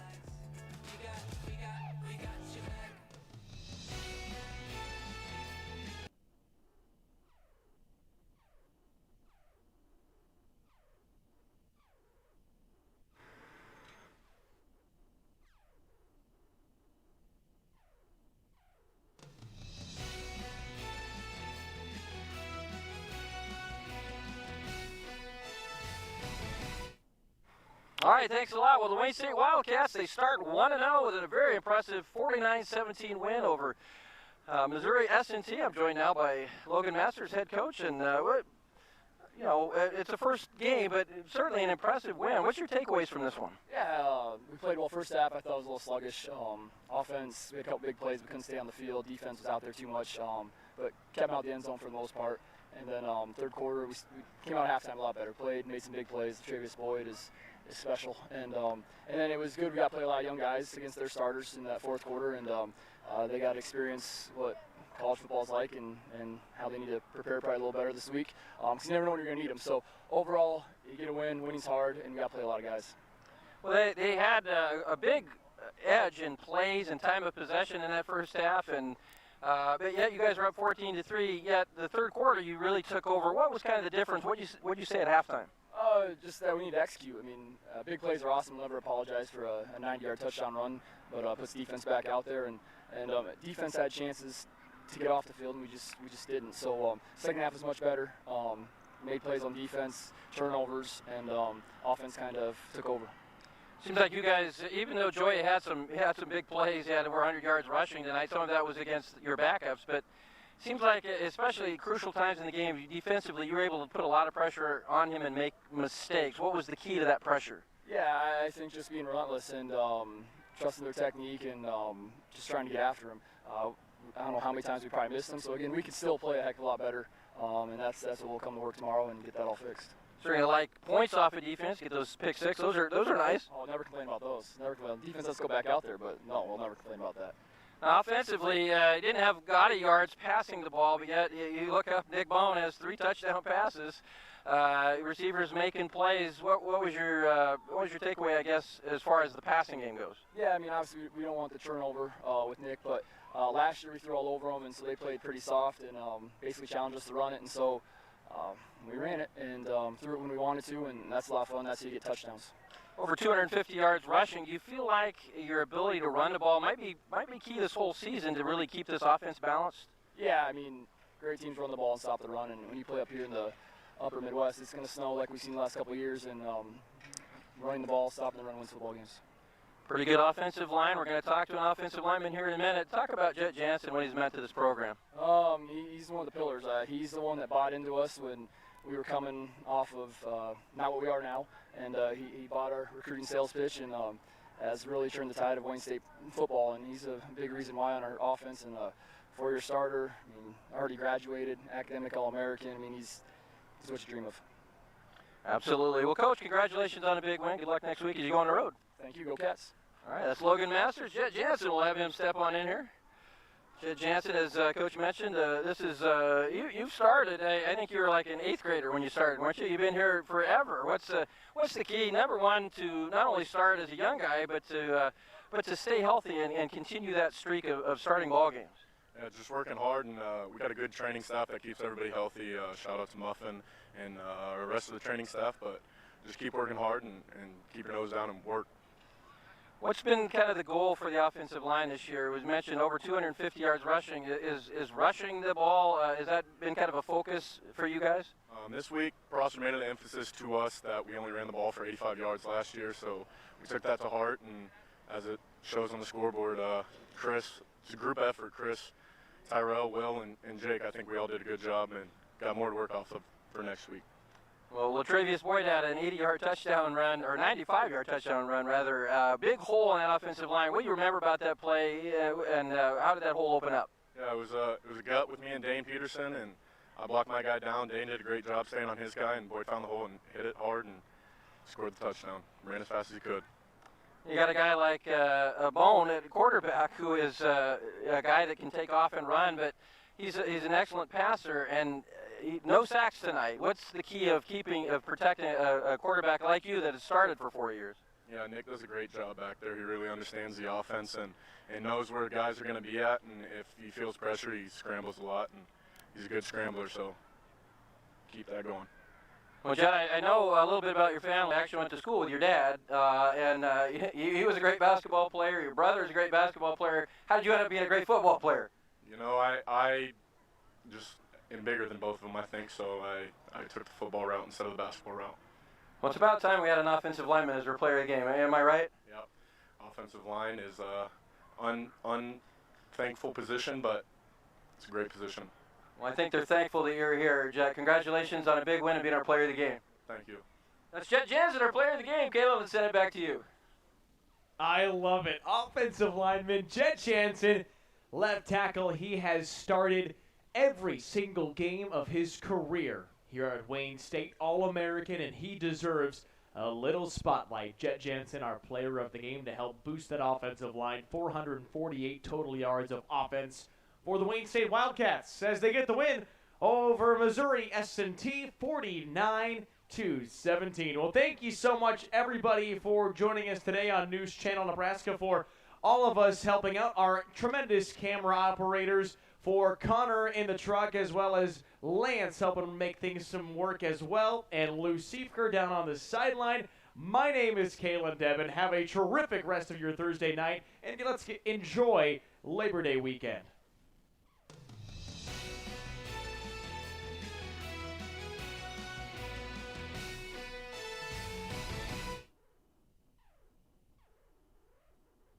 My name is Susie Rose, and at Elkhorn Valley Bank and Trust, there really is a difference. I feel like the advantage of banking at a local community bank is that the decisions for the bank and for the customers are made here. We do try to keep it feeling like a small bank with personal attention to our customers. Elkhorn Valley is a good choice because we are your neighbors. Elkhorn Valley Bank, great for you, great for your community. Valentine, Nebraska, a town located in the heart of the Sandhills. With a recently renovated Main Street offering a variety of downtown shops. From your Western wear needs to the small town boutique. Valentine offers activities for all ages. Endless hours of fishing at local lakes or rivers, to golfing at Frederick's Peak or the local disc golf course.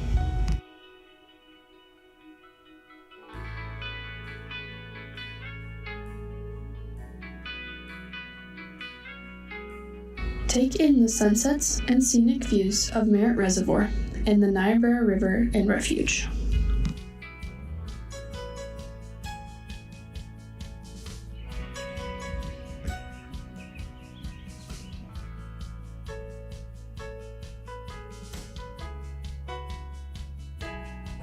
I dare you to take the Backroads tour to Valentine. Dare to take the back road tour and be eligible for $1,500 in $100 ethanol gas cards. 5 drawn each month. Send in your map and be eligible for another $500 in ethanol gas cards. Stop in Valentine at Heart City Drug and Vintage Market, Outback Screen Printing and Embroidery, Speedy Mark, Tooth and Whisker Outdoors, and Young's Western Wear. Staff extends their gratitude for your participation in the 2024 Highland Oaks Farmers Tournament in Paca, Nebraska. Your dedication and commitment make events like these possible, and we are truly grateful. We tip our hats and extend a warm-hearted thank you to the sponsors of all our farmers and ranchers who've kept the Midwest spirit alive. Your time, sponsorships, and partnerships are valued and very much appreciated. Thank you from all the staff at Highland Oaks Golf Course. A heartfelt thank you to all of the generous sponsors who contributed to the success of this year's Highland Oak Farmers Golf Tournament in Ponca, Nebraska. Your support is truly remarkable and greatly appreciated. This event was a day filled with camaraderie stories and enjoyable competition. Thank you to our farmers and ranchers and their dedication to feeding the world. Here's to another year of shared memories and continued partnerships. Thank you from all of the staff at Highland Oaks Golf Course.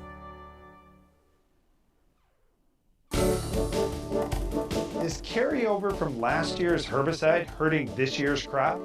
I'm Darren Hefty, along with my brother Brian. On this week's Ag PhD show, we'll talk about herbicide carryover and what impact it can have. We're also going to talk about high rates of boron on a crop. Is it going to kill it or not? Well, we've got a tough to control weed of the week, of farm basics, and much more on this week's Ag PhD.